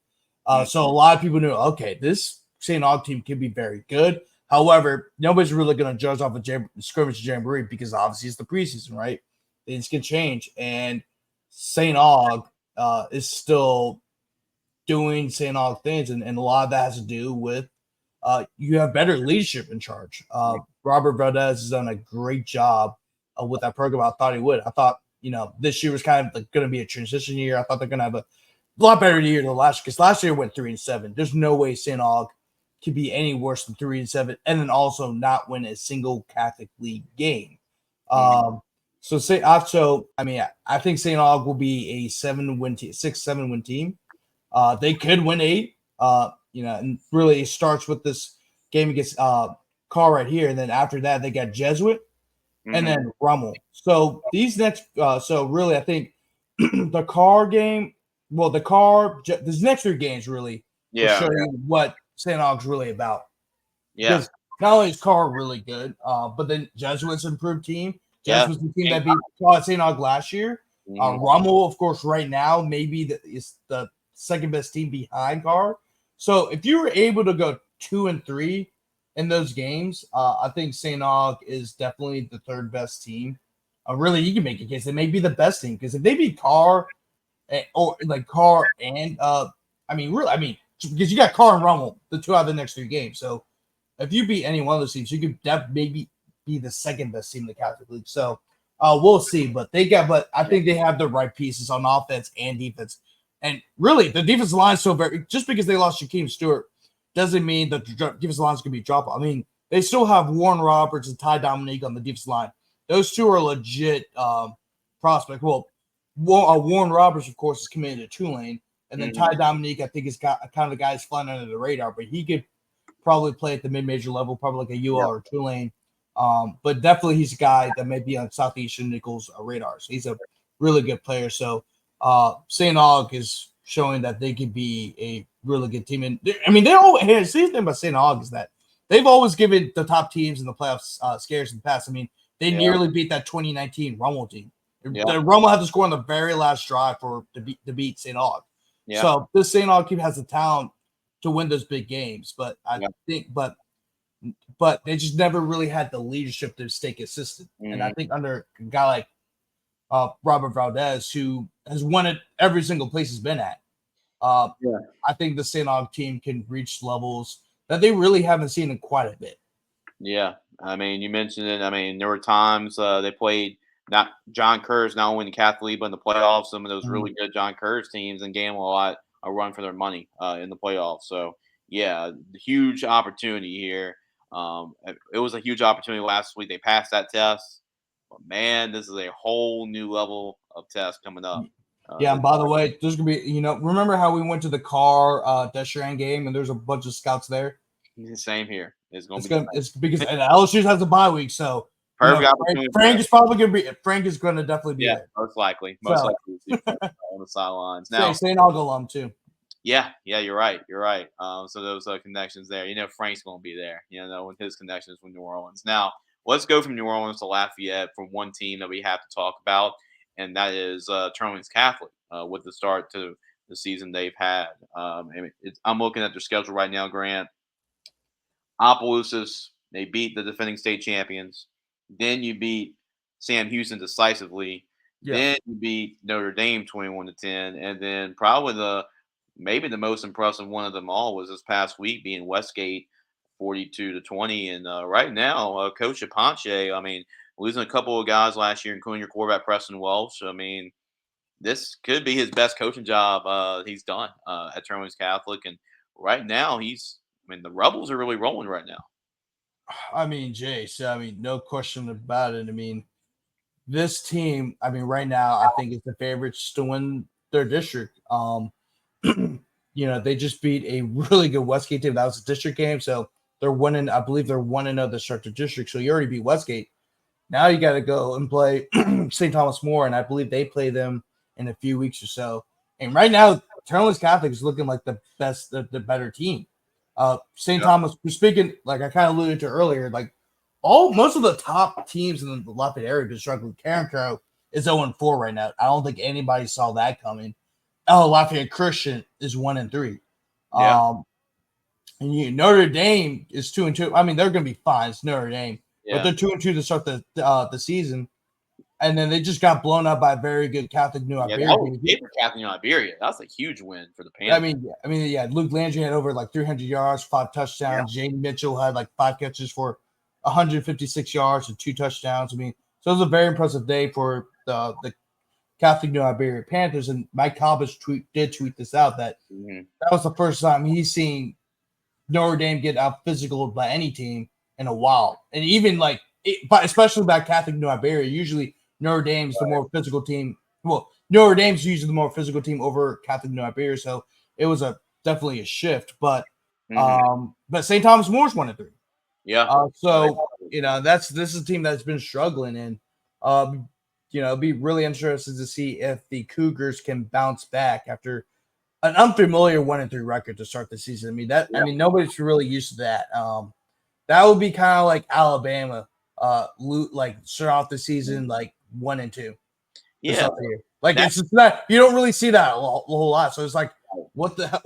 You're like, what the hell's going on at St. Thomas More, or what the hell's going on at Alabama? Right? It's just not something that I think people are used to. Right? Usually, if St. Thomas More was lose 3 games, that third loss would be in the playoffs or something like that. Yeah, so right. This is a really weird, start to the season for a lot of those top teams in the Lafayette area. But Tulane Catholic, I mean, they've beaten 4 really good teams. Tulane's will probably be a top. Speaking of, like we mentioned, Division 1, non-select and select is stacked. Of course, Tulane Catholic just moved up to Division 1 this year, Division 1 select this year, and they're probably a top 5 seed right now. If you had to do a seeding right now, they'd definitely be a top 5 seed, just given who they beat, and then also how impressive they've been them, and also power ratings too. So, but So this Turling's Catholic League team, I mean, the sky's the limit for them. I mean, their rushing attack has been strong. Yeah. They're a very physical team. And I think Coach Charpentier has always done a great job with the Rebels. They've always, the last few years, they've been in the semifinals. So I know he's itching to go to the Dome. Yeah. And I'm not sure if this, if they've ever been to the Dome. I'm not really familiar with the Turling's Catholic program. And so I know they've always been really good. Yeah. I don't know if they've ever been to the Dome. I don't think they have. They've been close. They've had a lot of really good teams. Yeah. But I don't think so. And you mentioned like the storylines. One of the biggest ones was how wild it's been in the Lafayette area. Like you said, a lot of teams we're used to seeing do really well in the Lafayette area, like the St. Thomas Moors, like the Karen Crows. That Karen Crow is winless right now. It's weird to see, especially to start the season. But Turling's Catholic is carrying the ship right now in the Lafayette area, and so is Acadiana, and we're not really surprising there. But yeah, it's a little bit of an underwhelming start to the season in that area. And Turling's Catholic right now is the number one team in Division I Select according to the power ratings, and then Acadiana is number 3. So Acadiana is not the shocking one, right? I mean, Acadiana, we all knew Acadiana was going to be good, right? But really, the shocking things have been how much. A lot of the teams in the Lafayette area. I think Opelousas 2-2 as well. Yeah, it's been up and Opelousas 2-2. Cecilia's 2-2. So there's a lot of the kind of a lot of strange starts to a lot of the teams in the Lafayette area. But Turling's Catholic has been the biggest surprise of the Lafayette area because we knew they were going to be good, but we didn't know we knew they were going to be still a solid team, right? But we didn't know they were going to be this good. For them to be the number 1 team in Division I Select. Is probably the most shocking storyline, probably around this one of the more shocking storylines around the state. Yeah, it is. That is definitely one of the most shocking ones that we talked about. Even though Opelousas did lose, to Ash. I mean, that still was pretty impressive, knowing how hot Ash has been. And as we kind of go into the areas, we talked about North Louisiana, especially Northeast Louisiana, of how there's been a great start to the season for them. You talked about the Catholic League that hasn't disappointed so far the start of the year. As we get to district play, Lafayette's been up and down. As we move and maybe just basically this show, we're just talking about some of the areas right now and kind of how they're stacking as we've seen a large enough sample size to this point. But going back to an area that I'm at, Baton Rouge. So talking about that area, right? Grant, Catholic, it's kind of the same thing, almost like, okay, like who's going to be the dominant team? Like Catholic with they're coming off some impressive wins. Now they stumble against U High, they bounce back against West Monroe, and then Central's looking good. We talked about Central earlier about how they've been having some impressive wins. You talked about Cecilia, as well this week. Shutting them out in their offense, which was very impressive. And some of the wins, they blowing out Walker. That was an undefeated game, and blowing out Walker too, which was very impressive too. So the Baton Rouge area is looking pretty strong. U High has been interesting because they've had a sluggish, slow start to the season. They picked it up and got a big win over Catholic, and that's kind of helped propel their season. So yeah, the Baton Rouge area, it seems like it's been kind of wild there in that area so far. Central right now is actually they're actually the number 1 team over Ruston in the Division I not select power ratings. So just kind of put that in perspective. How good the Central team has been. But even I still think Ruston's a better team than Central. Ruston has gone into the state of Texas, just dominated so far. Right. Another one playing in Louisiana.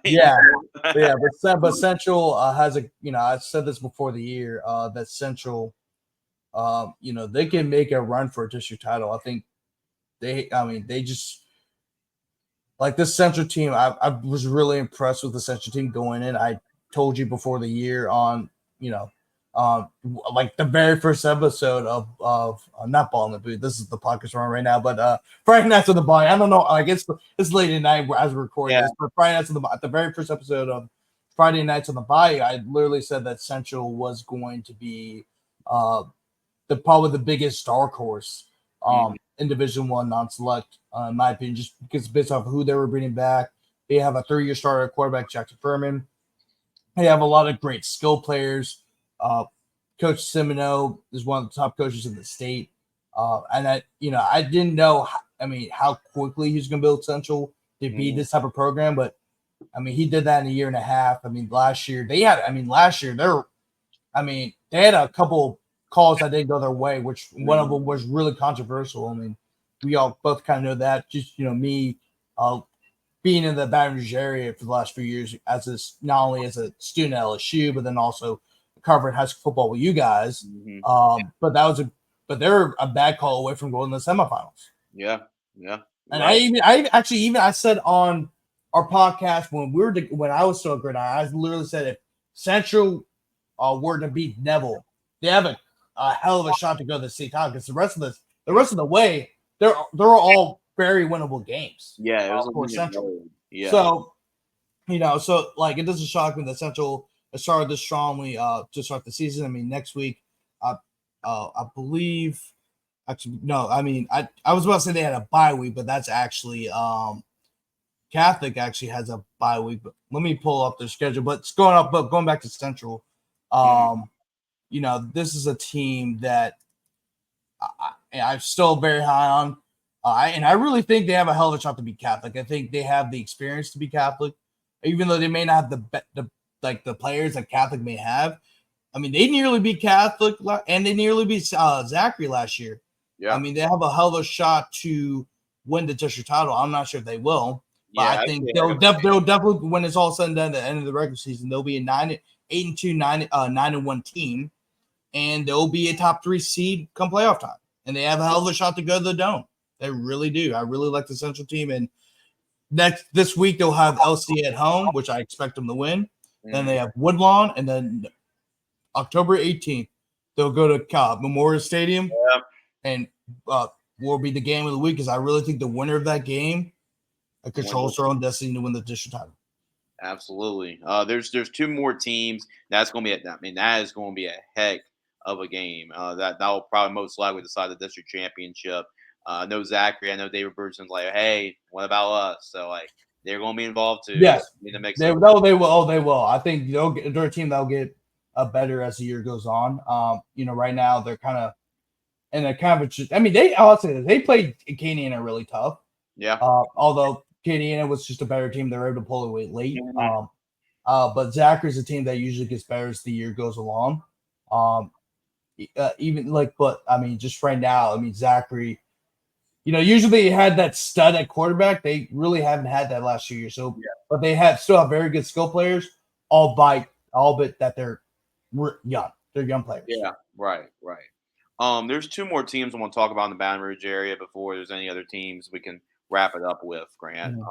Really, Dunham is they're probably the most, when you talk about some of the smaller teams, they're probably the most dangerous because right now their offense has not been clicking. You would think that when having the top quarterback in the country in the 2027 class, Elijah Haven, by the way, I know got offered by LSU. Congratulations to Elijah getting offered this past weekend.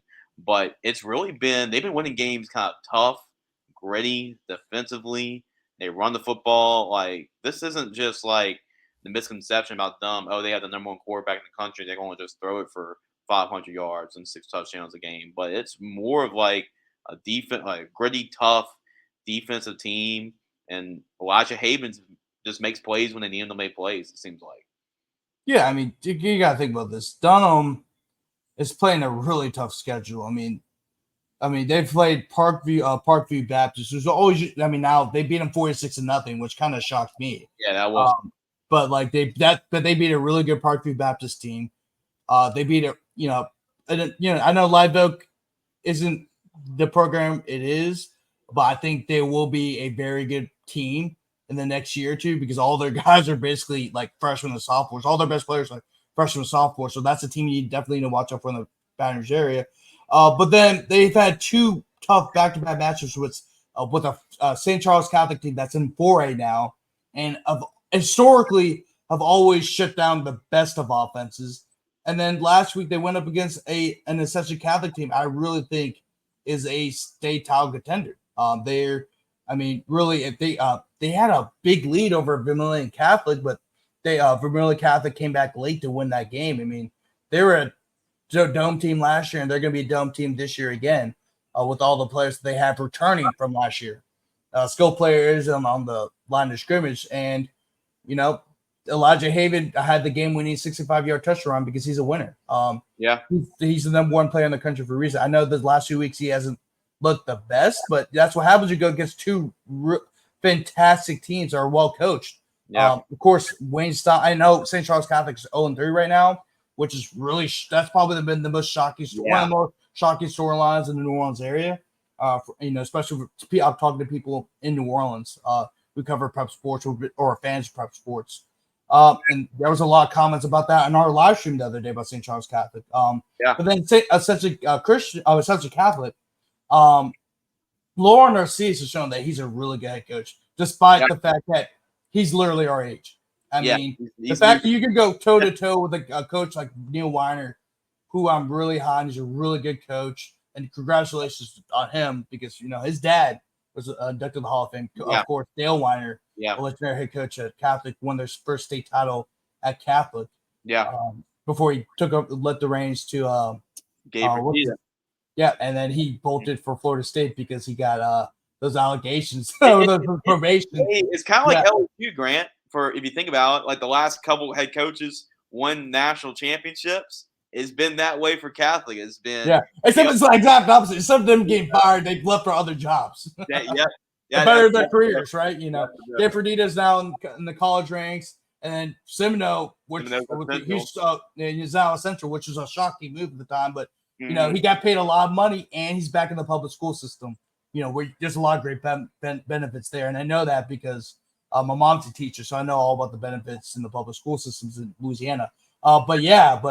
But going back to Central Catholic, I mean, Laura Narcisse, at just 26, 27 years old, is coaching with the best in Louisiana. And I think that, if he leads to the Bulldogs to a state championship this season, I mean, I can't think of a better coaching job than the job he did. Because he only took the job in June or like July. So I remember because you told me, because you're the one that told me about the job being open. Because the Central Catholic called your dad. I think I'm tired. Just tired of everything. But they settled on Laura Narcisse. I mean, Laura Narcisse. Remember, because I actually did an article about the Central Catholic, like a preview article about them. And the thing about Laura Narcisse is that he was actually a very successful offensive coordinator in Texas. I believe the team. I think he was the offensive coordinator for Columbus High School in Texas. I believe that was what it was. And they went like 22-3 his 2 years there. So, and despite him being a first year offensive coordinator, like his the first 2 years he was offensive play caller, they went 22-3. And he was actually at East. He was the offensive coordinator at East Ascension. And then of course that's when he got the call to become the head coach. And look where the Bulldogs are right now. And Chad Ellison, of course, I can't believe it's been a little while. I can't believe it took this long for me to mention his name. But Chad Ellison is going to do Chad Ellison things. He had another great game, rushing for over 100 yards. I believe he had a touchdown or two in that game. I know you were at that game. So. Yeah, he had 2 touchdowns. Yep. It was one rushing and one receiving.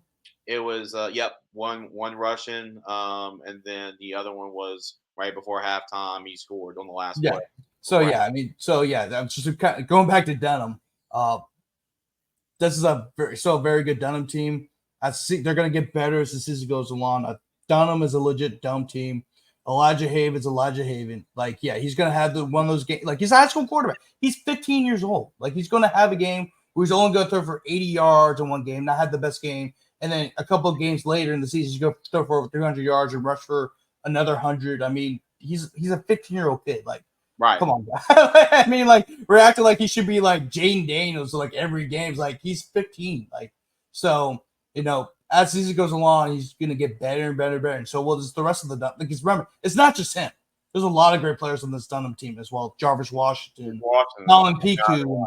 I know. And if he was healthy, JJ Harris would be a hell of a running back for them too. I mean, so this team could be even scarier if not for injuries. I mean, also defense, they have a fantastic defense as well. Grant Morgan, Trevor Heyman, who's a stud on both sides of the ball. So this is a very scary Dunham team, and I think this Dunham team can make a lot of noise. A team we briefly talked about them because they were in the conversation in the top 10 poll from Go Preps and in the area for sure. But a team we haven't really talked about that much has been Dutchtown. I mean, they're undefeated right now. They're 4-0. They've only given up 19 points in like 4 games. They've always been great defensively. I mean, they got a Missouri commit on their defensive line.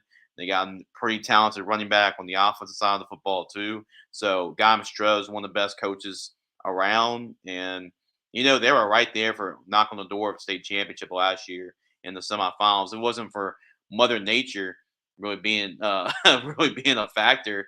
Dutchtown been playing the Superdome last year for the first time ever. So and right now they're just kind of flying under the radar in the Baton Rouge area.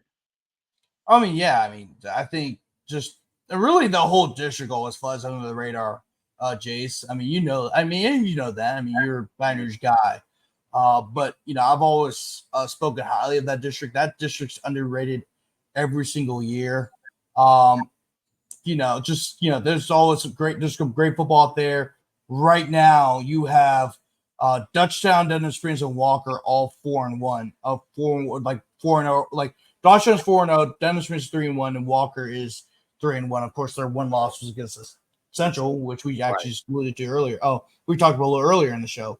But yeah, there's 3-4 really good teams in this district every year. I mean, last year, Dutchtown, of course, was in the semifinals. Santa Mom was like the 5th seed. Yeah. In the playoffs, Walker went to the quarterfinals. So it's always been a tough district, a lot of physicality, and Dutchtown has been the more dominant team the last 2 years. I mean, Dutchtown, I think, has a hell of a shot to make it back up to the semifinals, and this time around, maybe Mother Nature doesn't interfere with their plans. Guy Mastretta has taken this Dutchtown program to limits they really haven't seen since the 2010s, where they had like guys like Eddie Lacy and what's the guy's name to play for the Landon Collins, and guys like that. So. Eric Reed, yeah, Justin Reed, and Dylan Sampson, and Dylan Sampson's balling out at Tennessee, right? Yeah, I mean, you got like Andrew, you have Andrew Field. I mean, there's a lot. Andrew Field's a hell of a receiver. I mean, Lathan Riley, Dylan Champon been a great quarterback for them. Yeah. So there's just a lot of great players on this Dutchtown team, and I think if the draw is right, I think Dutchtown can possibly make a run to the Dome, but once again, Division I non-select is extremely tough. There's really no separation between the top seed going all the way to the 20 seed, because I think there's just a lot of teams that are really good, have a lot of key pieces. It's deep. It's deep. So it just depends on the draw and how well they match up with the opponent that they have to play on their side of the bracket. And I know we talked a little bit about the Dunham game. I forgot to even ask you about this, but Rummel and John Curtis, you were at that game. That was obviously the big game in the Catholic League going back to New Orleans, but it was a low-scoring game, 14-7. But Rummel's been great at winning these type of games. We've seen that this year. But what were your impressions? I know you said that John Curtis was there, but they made too many mistakes that really cost them. And just your overall thoughts about that win for Rummel. Yeah, I mean, this is a Rummel team.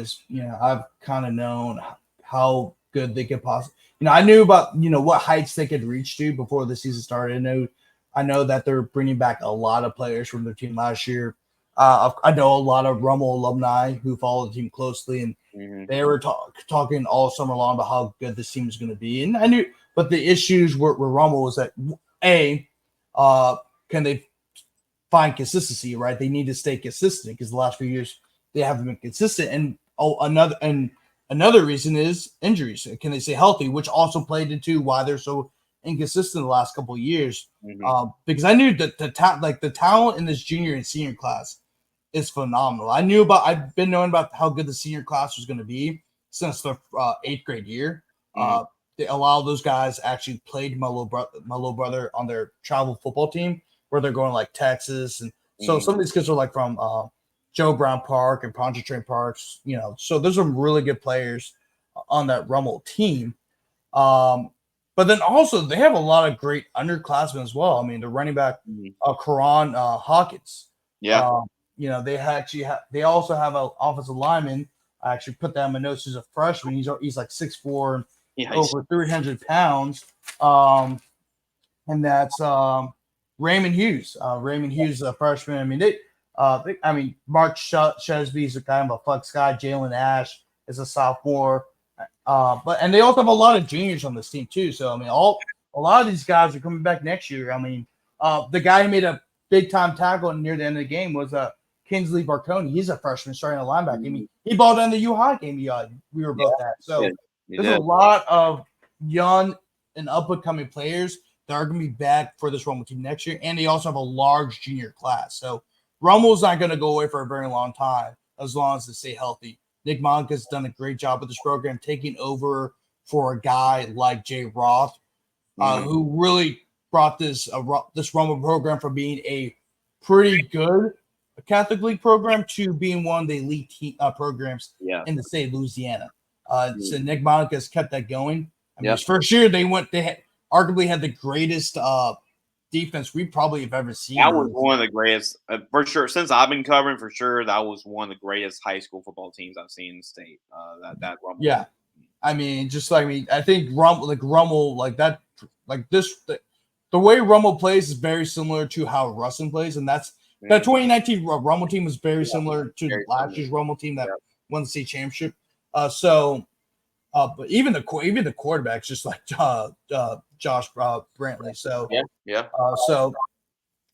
I'm talking about General Ruggage, of course. Right. So this team is really, I really like this Rummel team. I think they can make a run for remember, this team also, by the way, was a few plays away from being Catholic last year, right? And speaking of the weather about Dushan and Zachary. Yeah, the weather. If they continued playing that game throughout the night, Rummel could have upset Catholic at Memorial Stadium last year. So that kind of shows you like the potential of this Rummel team, and they're showing it right now. Of course, they still got to go through the rest of their Catholic slate. This week they play a very good Brother Martin team who laid an egg last week against Jesuit, losing 17-5. So I know Mark Bonise is going to have this team motivated to play this Rummel team that everyone can't shut up about, and he's telling that to his team.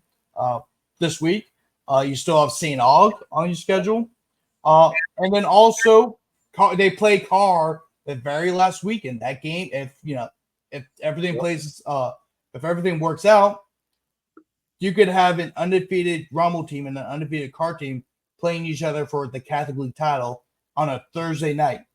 Which I'm so conflicted about whether or not I'm going to go to Catholic and Zachary or Rummel and Carr, but that also depends on who's covering what. Like, let's say, for example, Ken might want to cover Rummel and Carr. I'll probably go to Catholic Zachary. So it depends. Like, I want to cover this Carr Rummel game, but it depends on who's covering and what they're doing, and blah blah blah blah. Right. So that's the thing about Thursday. That last Thursday, and also St. Aug. I think St. Aug and Curtis are playing that Thursday too. There's a lot of good games out there. Like how it's always been. That very last Thursday of the regular season, there's always some really, really good games. Right. And to wrap this segment up, Grant, these are just from last week, some scores that really stood out to me. I mean, Catholic, after the tough game against U High, a tough loss, for them to be able to bounce back and win in dominant fashion against West Monroe was pretty impressive. 31-14. Neville really putting it on. St. Thomas More was eye-opening too. It's just continued to really show the resume, beating them 30-7. That was very impressive. We talked about Central shutting out Cecilia. Was one. Shaw was one that we talked about. Going on the road and being a really good LCA football team. By the way, I want to mention that game. Jasper Parker broke the school record for rushing yards, which is pretty shocking given the players Shaw's had. But 35 carries for 326 yards for 2 touchdowns. I want to mention that briefly, but you can go ahead. Sorry. Oh, that's perfect, Grant, because Coach Tierney actually nominated for Gridiron Football Player of the Week. So he's definitely be he's definitely going to be a finalist. That's for sure. Jasper Parker, the Michigan commit, went off, was a huge part of that game. Other scores that really stood out as well. Jennings, the defeating Northwest, what was pretty eye opening too, by a couple touchdowns. Yeah, that was a really impressive victory. That's probably the most impressive victory Yeah. in that area, in my opinion. Just Jennings being a very good Northwestern that reload. Now he just is not. They're not even rebuild. They're just reloading. They just brought in Deven Johnson. Yeah, who we're both very familiar with from St. Edmunds. Right. Yeah, they're going to be really dangerous at the end of the season. You know that. You already talked about it earlier. Was Catholic New Iberia getting a win over Notre Dame? That was really impressive for them to be really, like you said, out physical Notre Dame, which that doesn't happen that often. Let's see who else here we could talk about. I mean, even Opelousas Catholic, beating Sacred Heart like 42-0 because that was a battle of undefeated. Both teams are 3-0. Yeah, and for Opelousas Catholic to get that win, that was an eye-opening win. Sacred Heart team. That Sacred Heart team I knew was going to be improved. Just talking from with Coach Aguilar before the season, because I knew last year they were really young, and so now they're all more experienced than they were the year before. So I knew that team's going to be much improved, but I'm not shocked that Opelousas Catholic laid to beat them because Opelousas Catholic is really good. I'm really high on Opelousas Catholic. Yep. And then let's see what else. I mean, we already discussed with Alex about St. Paul's getting a win with AFK, 25-22. Even Kentwood getting a 1-point victory over Oranger, squeaking by Oranger. Yeah, the Oranger gave him a scare. Yep. So those are just some of the storylines and some of the scores. To me, the ended. I mean, St. Charles Catholic was probably the biggest storyline from last week. Yeah, and it doesn't get easier because they got St. James this week. No. And they get Terrebonne in week 5 too. Yeah, so like, I mean, it's not the first win like that. That would be especially with all the stuff that St. Charles is not only a very young team, but they're also missing some of their key players, including their running back Skylar Edwards, who is going to be out for the rest of the year unless he's able to get back on the field. And it's going to take a lot of stuff for him to get back on the field, basically, because from what I know that he might be out for the whole year. But I also want to mention another kind of a shocking game is that I would say it's a kind of a crazy game. It was kind of one that stood out because, of course, it has to involve Airline. Airline won, I believe, final seconds over Evangel. And I kind of talked about this in the last time. Yeah, I think it did. Yeah, I did talk about this last year. I talked about it for like 10-15 minutes, but Evangel's probably been for a lot of people, it's been the most shocking story for them because I don't think a lot of people didn't expect it to go 1-3. And even I didn't really expect it to go 1-3, but it still just shocked me that they are 1-3. Like I was kind of said this before, like this problem with this Evangel team is that they're more worried about doing the third season for God Family Football instead of trying to build a legitimate program, or go bring back the Eagles to legitimacy. Because in the 90s and 2000s, they along with West Monroe and Curtis were the preeminent teams in Louisiana. They're winning every single state championship. They were going on ESPN. They're producing all kinds of dudes who went on to play college football. Jacob Hester is one of them, probably one of the more notable ones who ended up, having a really successful college career and played in the pros for like 6-7 years. But it's just, I feel like they just need a culture reset. I really do. They have all the talent in the world. Of course, Pops Houston is super talented. He just got an offer from LSU. Yeah. Like they're the top two quarterbacks. And those two names are going to be tied with each other for the rest of their high school careers, of course. Yeah. And he's bringing a lot of players. And they have a lot of talent on defense too. So, they're putting up they're allowing a lot of points, but they also play a lot of teams that can score. But at the same time, that defense is a lot more talented than it shows. And I feel like with all the talent that they have, I think that they need a culture reset. And maybe I don't want to say this, but I think Coach Denny needs to step down and let somebody else take over the program because they need a culture reset. The fact that they're doing a documentary and And it's it's pissing off a lot of the Shreveport coaches as well. But to me, it does because obviously it's kind of a recruiting tool. Even though Evangel says it's not, it is, and that's why it's kind of upsetting the coach. But at the same time, also everyone knows that Evangel they're cool. It's kind of Evangel is kind of like what happened with St. Aug for a while before Coach Valdez stepped in. Is that like they have all the talent in the world, but it starts from the top. With like with the St. Aug, it started with the top, and then once you get the right hire, the right fit up top, then you can start working on everything going down the bottom. I think Evangel needs that as well. They need somebody that can come in who's an established winner, who's kind of up with the times around high school football in Louisiana, and also can get the best out of his players.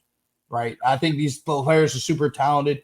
I think they just need to reset. I know, like it sounds like I'm hating, but no, I want if you're a program like Evangel, I want those type of teams to be at their very best because the whole state becomes better when those programs are at their very best. Well, we know when Evangel was on, I mean, it's great. It's great for the brand of high school football in general. Yeah. Oh yeah. Oh no doubt. I mean that E is iconic, bro. Mm-hmm. Like that E. Even when I was growing up, like because for a lot of my childhood, I did grow up in Louisiana a bit, but like during my formative years, I grew up in like I was going to living all over the country. I lived in Arizona, I lived in California, Tennessee, but it doesn't matter. But once you saw that E on ESPN, like who is that? Yeah. I immediately know it's Evangel because I'm from Louisiana. But like you saw that E, the red helmet with the blue and white E logo on the red helmet, you knew it was Evangel. Like, oh, this must be one of the top teams in the country. Right. You know what I'm saying? So like they're a brand team. Yeah. So like I know it sounds like I'm harsh on Evangel, but like we keep talking about how good this Evangel team is going to be the last 2-3 years, and they had not been that team. I mean, Gabe Rutherford was on that team last year. Yeah. Like look at what he's doing at LSU. Like he was on that team last year, and they finished the season 7-6 after they were projected to be a state top contender. I mean, like they need a culture reset, and it sounds like I'm being harsh, but like that's what I was harsh on St. Aug last year too. But you know what? They got a culture reset. Look at them now. We're talking about how they could be the second best team in the Catholic League right now. Last year, we thought they were going to be the second best team in the Catholic League, but then they went 3-7, didn't win a single Catholic League game. Yeah. So it's not on the players. I just think it's the culture of the program. All right, Grant. Any thoughts about the upcoming week? Have you thought about? I mean, you talked a little bit about it, but you gotten thinking about what games you're thinking about going to? So Thursday, I have no idea what I'm doing for Thursday. I don't know if I'm going out of New Orleans. I'm not sure if I'm staying in New Orleans. Kentwood I thought Kentwood meet was going to be on Thursday. It's actually on Friday. But I do know for Friday, because Ken's doing the schedule right now, putting the schedule together for all the riders, what games they're going to cover, blah, blah, blah. But my preference is Mandeville and Lutcher. Probably going to put in a second preference as well, just in case if I can't get that game. But for Saturday, definitely going to Carr and St. Aug. I mean, I think it's the game of the week in New Orleans. It's just St. Aug likes playing on Saturdays because, there's not a whole lot of games in New Orleans because it's New Orleans is a very dense city. I mean, it's hard to have their own home stadium in a city like New Orleans because a lot of the schools are in neighborhoods. So you have to play wherever you can play. In St. Aug, they play usually on Saturdays, usually at Tagorma Stadium.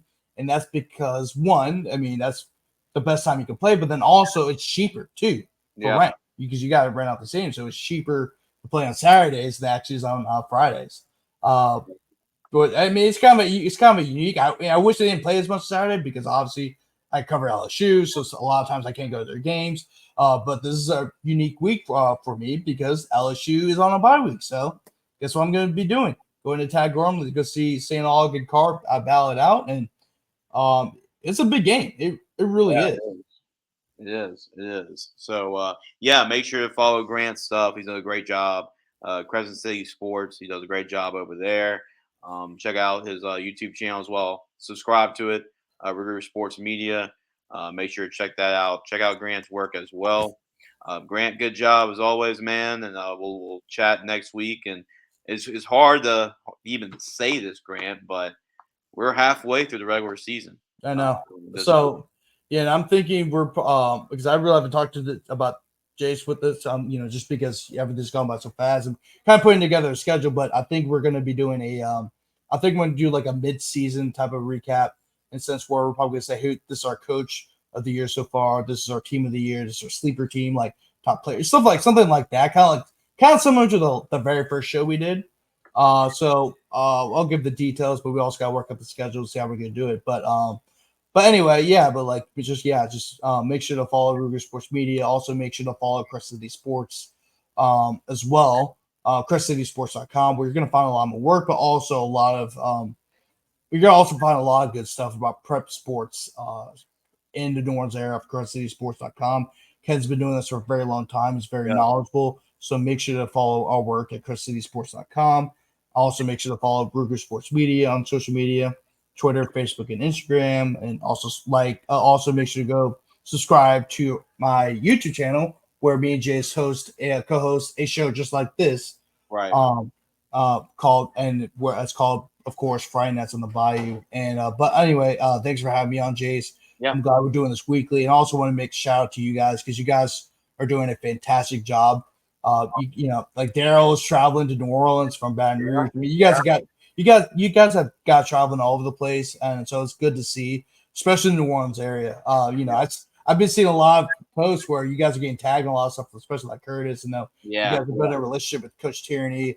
So it's always good to see that you guys are kind of setting your foot in New Orleans, which is something I was trying to do last year. Of course, like it took a lot of my bank accounts because of gas and everything.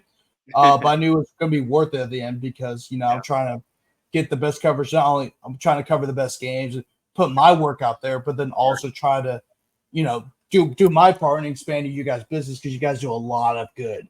Not only in terms of coverage, but what you guys do with the bowl game, introducing these kids to colleges around the country.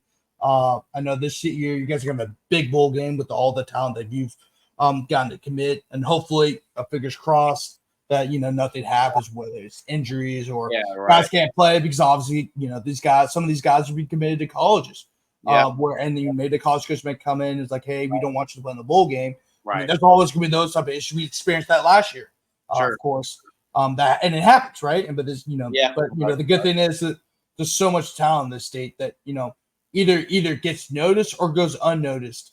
Because so I'm kind of glad you guys are still going strong. You guys have built up a lot of partnerships, and I also want to thank you guys for giving me the opportunity, especially during the end of my college career. Well, not college career, but you guys gave me my third and final internship, and that helped me build my reputation and my resume, put a lot of great articles out. That's how I was able. To get with Ken, because he was very familiar with the stuff I did with you guys. But keep up the good work.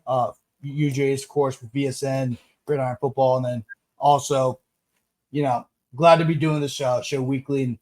And we're already approaching week 5, and dude, this is a great year for football. There's a lot of craziness. I think this is a drunk year of high school football. It really is, because there's so much craziness. Like you're walking and the cop makes you walk in a straight line. Yeah, you're drunk. It's like that. No, like I can't. I can tell what teams are good, but I'm not sure if these 1-3 teams are going to be really good at the end of the year. It's just a crazy year in high school football. So I'm glad to be with you guys doing this. Absolutely, Grant. It's always a pleasure. To me, it's 3 parts of the season. You get the first half, and the non-district play, you get district play, and then playoffs. So we're about to be done with the first part, and we're about to go to the second chapter. And Grant, I got your bowl game guys from the Catholic League. Yeah. So I agree with all those names. So and there could be some more I could add on there. I'm just trying to help you guys out, because there's a lot of good players in Catholic League, and those guys. I know. Talking to Coach Wani before the year, because he still thought I was with you guys, and he's asking, are you guys, if you're looking for players that I think are flying on the radar, let me know. It's like, Coach, I'm not regretting our football, but I'll definitely let Jace know. Definitely let Jace Yeah, know. absolutely. I got your list, and they'll begin. And that's what I'm going to be doing this week. It's just Gridiron Bowl game. We got a lot of commitments to our bowl game. I got to post their announcements this week. I'm going to use the LSU bye week as a good week to get caught up on a lot of that stuff. So make sure to check out our content at gridironfootballusa.com. Appreciate it, man. Appreciate it, Grant. Thanks for coming on Ball in the Boot. And I'll be joining you on Friday nights in the Bayou tomorrow. Oh yeah, definitely jam-packed show. We're gonna, of course, our preview the weekend for high school football. It's gonna be a very exciting weekend. A lot of great games, and then we also might have a guest or two. Trying to figure that out, but right now, but it's gonna be a very good show. Make sure to tune in.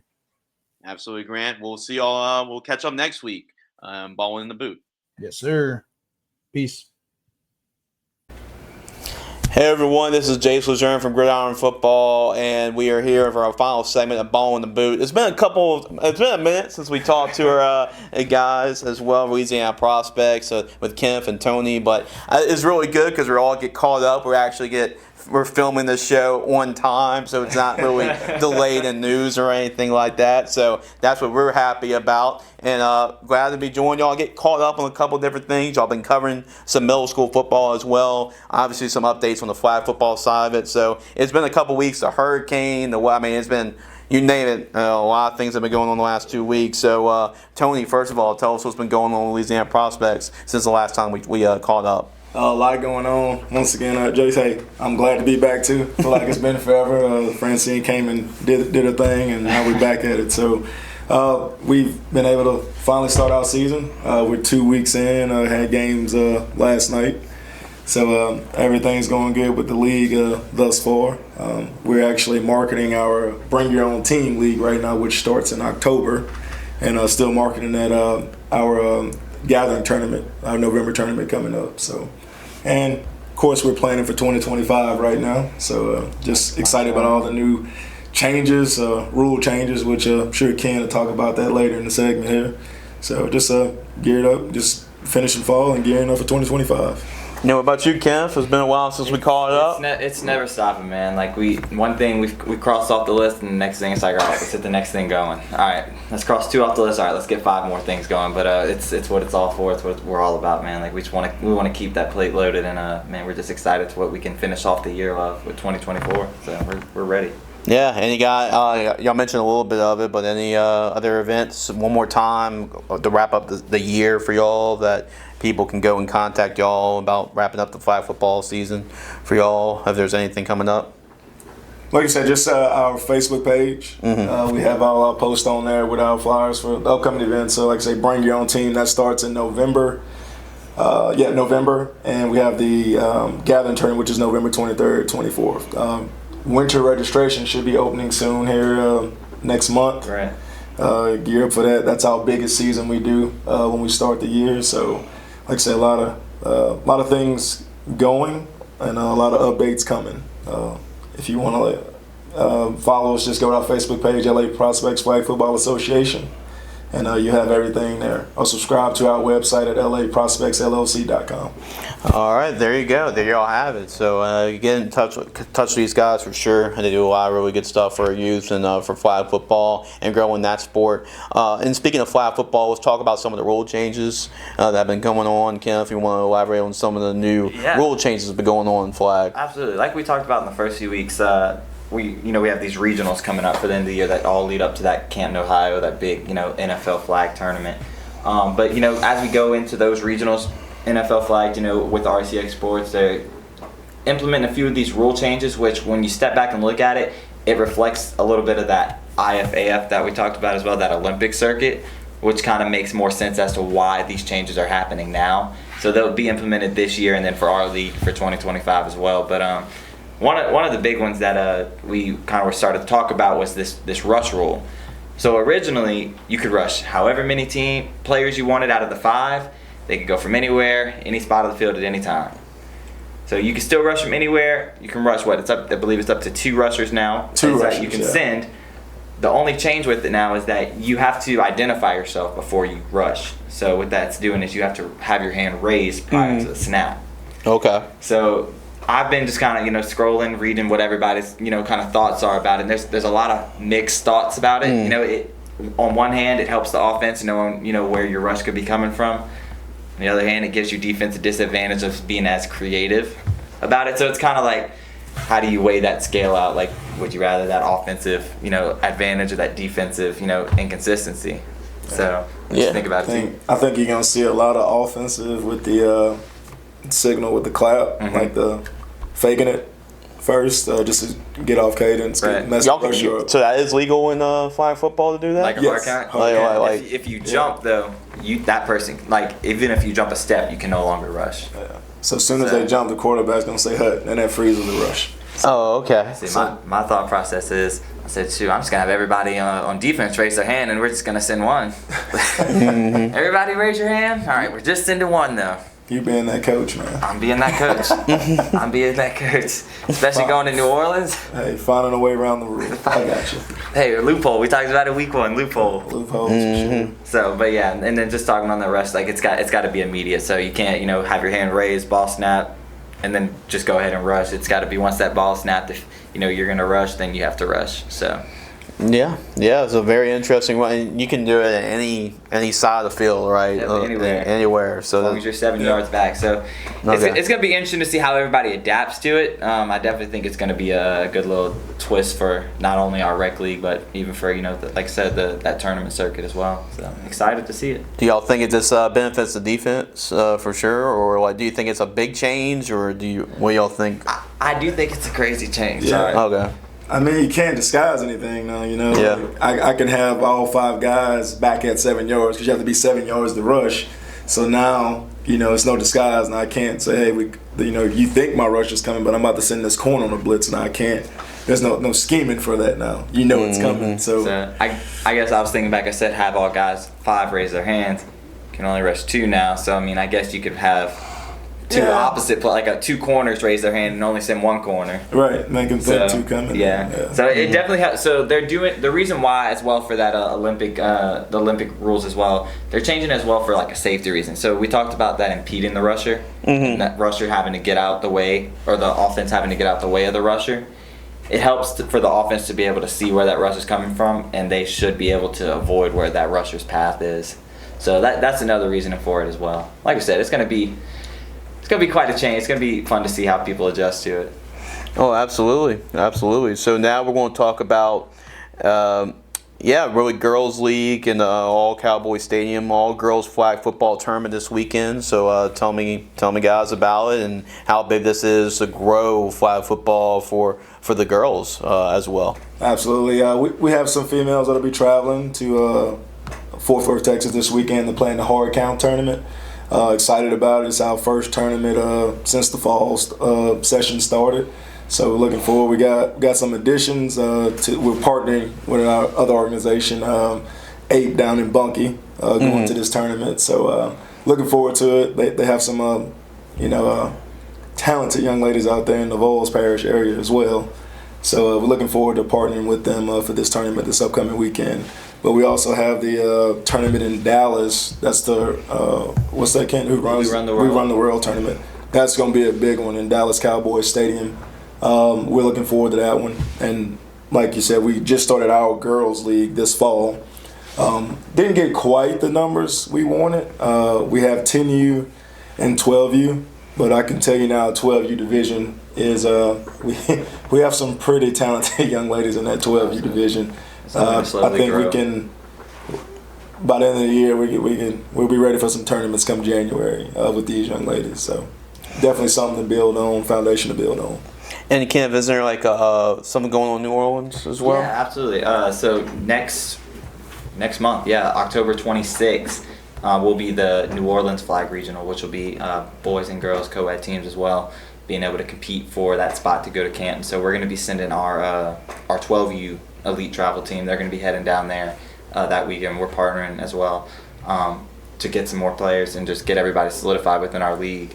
So we're excited to see how that goes and just seeing everybody come together, learning the system, and just going to dominate. We feel good about, age-wise and our advantage on the field, so we're excited.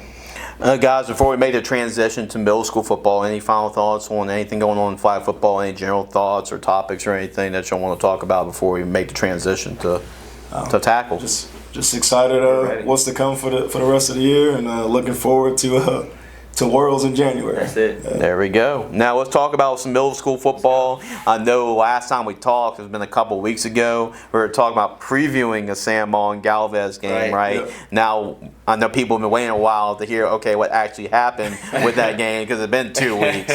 But now let's talk about the game, right? So San Juan Middle, Galvez, and it was a very impressive performance from one team, and we'll let you all talk about it since y'all are there. So who wants to start? Kenneth, Tony, Kim, you want to start? It was from, going out to the field. Like I said, we spoke with the coaches prior to the game. I'll let Tony talk about that as well. But, we talked with the teams prior to the game and just analyzing what we saw on that field. Weren't too sure what we were going to see with it being more of a rain game. We knew that teams were going to definitely draw it back, and we were going to see a lot of ground action, and that's exactly what we saw. I think we saw maybe two or three passes, probably about 5 passes between both teams combined for that game. A lot of ground pound, a lot of running the ball, but a great showcase from that game, especially from Mr. Malik Schofield, who represented Galvez very well on the offensive side of the ball. He punched in 4 offensive touchdowns that game, and then as well put in himself a punt return for a touchdown. So we got to speak with him after the game that we ended up posting. And great young man, spoke very well, very confident in his team's ability this season, knows what they have to improve on, and he's very confident in what they can do. Going past their first week, they have not had a team score on them yet past week 2. So they're going into week 3 this week. So we're going to see if they can keep that streak alive. But what do you think about that San Juan Galvez game, T? Very good, dominant performance by Galvez Middle. No pregame going in, talking to the coaches. We knew that St. Amar, had a big setback with, losing a lot of 8th graders. And we knew Galvez, talking to Coach Benny, that, he was optimistic but confident, with what they had. Really didn't know about the defense. He knew his offense would be ready and, able to score at any moment with all the athletes they have. But that defense was pretty stingy and put up a goose egg for sure. Great pressure off the edge, man. Yes. Yeah. Yes. Great combination with the defense and Malik Schofield going off, right? That was that paid dividends, and Galvez getting a 32-0 win over San Juan Middle. And since this has been 2 weeks, y'all also got a chance to go see another game too, and that was Dutchtown and Lake Middle as well. A little bit closer on the final score, but still a very impressive performance by one team that y'all will talk about. I guess, Kent, you want to talk about the Dutchtown game? I'll go over it, and then I'll let Tony bounce off some key defensive players as well in offense. But great. It was a great game going into that week 2 game. It was a close game up until the end. That last score right there to make it 19-6 was scored in the last minute of the game. So it was a 12-6 game coming out of halftime. You got Dutchtown Middle right there. That first half, and we were watching and seeing what's going on. Had some offensive struggles right there. They came out the gate second offensive possession, with a fumble on a handoff. Third offensive possession, fumble on a handoff. Fourth offensive possession, fumble on a handoff. Now, don't let any of that take away from their first offensive possession that they got off of a defensive takeaway that they scored on I think it was about a 25-yard touchdown, Avon Jaro to Mr. Alec Bush. So they started the game off hot on offense, and let me tell you, they have a kicker. Oh, okay, middle school. Wow. Has a kicker, and when he was coming out of halftime, he's kicking from 25 yards out. He's clearing them. So he knows he can make them too. He's out there confident. He's like, back it up 5 more yards. He's like, I got it. So they have a kicker, a great group right there, especially on that offensive side. Tony we were looking at some defensive players as well. Dude, all around a very well-rounded team. Yeah. Both defenses for the first half were pretty stingy on that side of the ball, but unfortunately, we'll have those names for the next show. But there's a linebacker, 2 linebackers at Dutchtown, 35 and 32. those guys were on every play. Let's keep in mind, Lake is a smash mouth, Wildcat. Wing T, they rolling, man. They had a gutsy call in the second quarter. Quarter, it's 3:26 left in the game. It is 4th and 7 inside the red zone. These guys run a run play and score. Okay. So Coach Bruce Litchfield, head coach at Lake, he did tell me, they smash mouth football, very confident in what they do. Very gutsy call, though. It proved, what he said about his team. Just, hey, we're running. It's no secret. We're not throwing the ball. So, good performance, like I say, by both teams. But, of course, Dutchtown kind of pulled away in that second half there. Defense turned it on another notch and, 3 and outs, and it was capitalizing on those 3 and outs. Yeah, especially after talking. We talked, especially after talking with the coach, and then even as we talked with some of the players after, they knew Dutchtown on the Dutchtown defense side. They knew what they were coming into playing defensively. Even their offense knew what they were going to see by Lake's offense. They knew that they were going to ground pound, play a hard running game. So even talking to the coach, who usually runs a 4 down lineman set, we're planning to bring that 5th guy down. And like as Tony mentioned, number 32 and 35, I mean, had at least eight tackles and 3-4 tackles for loss just in the first half. I mean, it was a dominant showing by those two together. And then 32 even. Man, reminds me of a Derrick Henry. They gave him a few handoffs, and I mean, just absolutely little kids is what they. I mean, they are, but I mean, like, man against boys, huh? Yes, it was quite a showing, but yes, like we said, it was a great game. Mr. Avanjaro took our Gridiron prospect player of the game right there. There you go. Two passing touchdowns, no interceptions, and boy, coach lets them run the ball. I'll tell you that they run some option plays here and there, and coach lets them go, and he took some hits, man. So. Great game, great kid. So. Yeah, absolutely. Just keep a watch on that connection though between Avon and Mr. Alec Bush. Right. Okay. Alec Bush is his dad played at Tulane, Chris Bush, back in the day. So it's in him, his DNA. He's a good receiver. They started the game off like Ken said with a good route, and look. That kid, Alec, he tracked that ball. Instincts, like the way he tracked it, was just phenomenal for a 12, 13-year-old, the way he tracked it. So you can look for him to do some big things this season. I know he works hard day in, day out. So, but a talented individual, talented receiver at Dutchtown's.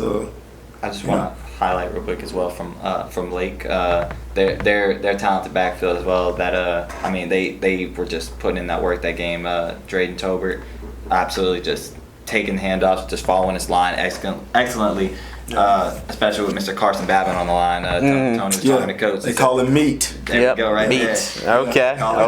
So when you got Drayden Tobert back there, you got Mr. Jerron Carter just being able to split the work and just run that Wildcat successfully. You got Tobert's just a little bit of a bigger guy too. Mr. Jerron Carter's a bigger guy. So when you put Tobert back there and you let Carter just kind of lead the way for him as well. Yeah. I mean, they work excellently together. So I mean, it's not like that smash mouth and that Wildcat wasn't working for them. They were moving the ball. Now, hey, 1 or 2 times, coach, when they start playing you down and they got them 5 down there, man. Come on, just pop. Like Tony and I were saying, just pop it over once. It just takes once, man. Keep them honest. One time. Just once. Yep. Keep them honest. Don't count them out though. Like I said, they're true to what they do. They have talent. So they long season ahead. A regular season game, or it was a crazy stat about they've lost 1 or 2 regular season games the past 3 seasons. 4 seasons. Yeah. Wow. Yeah, but good program. Coach Bruce, good coach, good program.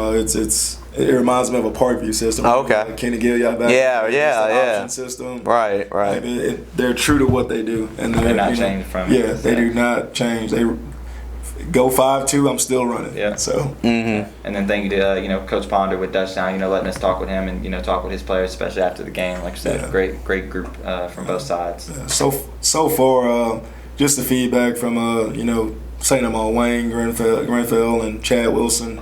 And Galvez, Benny Babin. Now we had Lake, Bruce Litchfield, and Ryan. Just appreciate those guys, being open to what we're doing with Gridiron Football and allowing us to come on the sidelines and watch these games and, look at these kids. And look, I think, they're even excited, to have the get some coverage. get some coverage, because it's not really done on the middle school level, right? So, me and Ken are like kids. We're having fun. No, we're loving it. Covering it and, covering the talent, that Louisiana's known for. So look forward to our game tonight with Prairieville Central. Yeah, absolutely. Excuse me, Bluff and Central. I'm sorry. Cut that out. It's Bluff and Prairieville. Bluff and Prairieville. Look forward to our game tonight with Bluff and Prairieville. Yes. To be played at the new Prairieville High School, which the Lake and Dutchtown game was at. Nice stadium, by the way. Beautiful stadium. When those lights, when it got dark, they have like a blue luminescent lighting up on the outside on the logo, green and blue. It's an amazing stadium they got out there, man. Put a lot of money into it. Yes, I know. Huh? No, we're excited for this Bluff Middle and Prairieville Middle game. From what we've seen, this Prairieville Middle team is not afraid to pass the ball. They have receivers out there. They got a receiver named Elijah Szymanski, who is fast. He's just a pure athlete that can, when he gets the ball in his hands, he's just got that straight line speed to be able to make a play and go. Yeah. They got talent on both sides of the ball. Bluff's a little bit of a wild card for us. We're excited to see what we got with them. We're expecting more old-fashioned type of offense, but one that's team that has a lot of resilience and is ready to gather around their team and coach to go out there and just do what needs to be done on the game. So we're excited to see what we see from Bluff tonight. Excited to see what type of offense that Prairieville puts out on the field as well. Yeah, and Prairieville's getting going with the high school as well. First time playing varsity football this year, so we're seeing how that goes with the Hurricanes. But if y'all haven't got a chance, make sure to go to Louisiana Prospects TikTok. They've actually interviewed some of the top players like the Gridiron Football Louisiana Prospect Player of the Week, so make sure to check that out. Those interviews are on their TikTok channel, so we'll actually probably play these interviews after this segment. That way y'all get a chance to see that too. So yeah, guys, any final thoughts? I know y'all saw a couple middle school football, so let's really get back going in the thick of things and going back to our normal routine schedule. There we go. And there's no storms or anything going on, so knock on wood, right? But any final thoughts from y'all guys before we wrap up? I'm watching, y'all do the high school with the voting player of the week. Like it's made me. Came down to the wire this week. Yes. Down to the wire, like last minute. It's a sensitive subject, right? Yeah. No, it's just look. I'm watching it go on, and look, it makes me think. What we're doing with the middle school. I'm like, you know what? Hey, let's continue our week to week player of the week. But at the end of the year, hey, allow the fans, the middle school fans, to vote for the player of the year and coach of the year. We'll take all our little player of the weeks and just be like, all right, let's see. What have a middle school version of it, because I know we'll have a big award ceremony at the end of the year. So maybe Gridiron Football National High School Player of the Year and have one for a middle school Player of the Year. Have 2 trophies out there. So we're going to be working on that. But absolutely. Yeah, appreciate it, guys, for all y'all hard work and great coverage, and it's been a great great collective, right? So yeah, keep on doing the good work, guys, and we'll go to another episode next week. We'll be back to our normal scheduling programming next week, so make sure to check us out here on Ballin In Da Boot.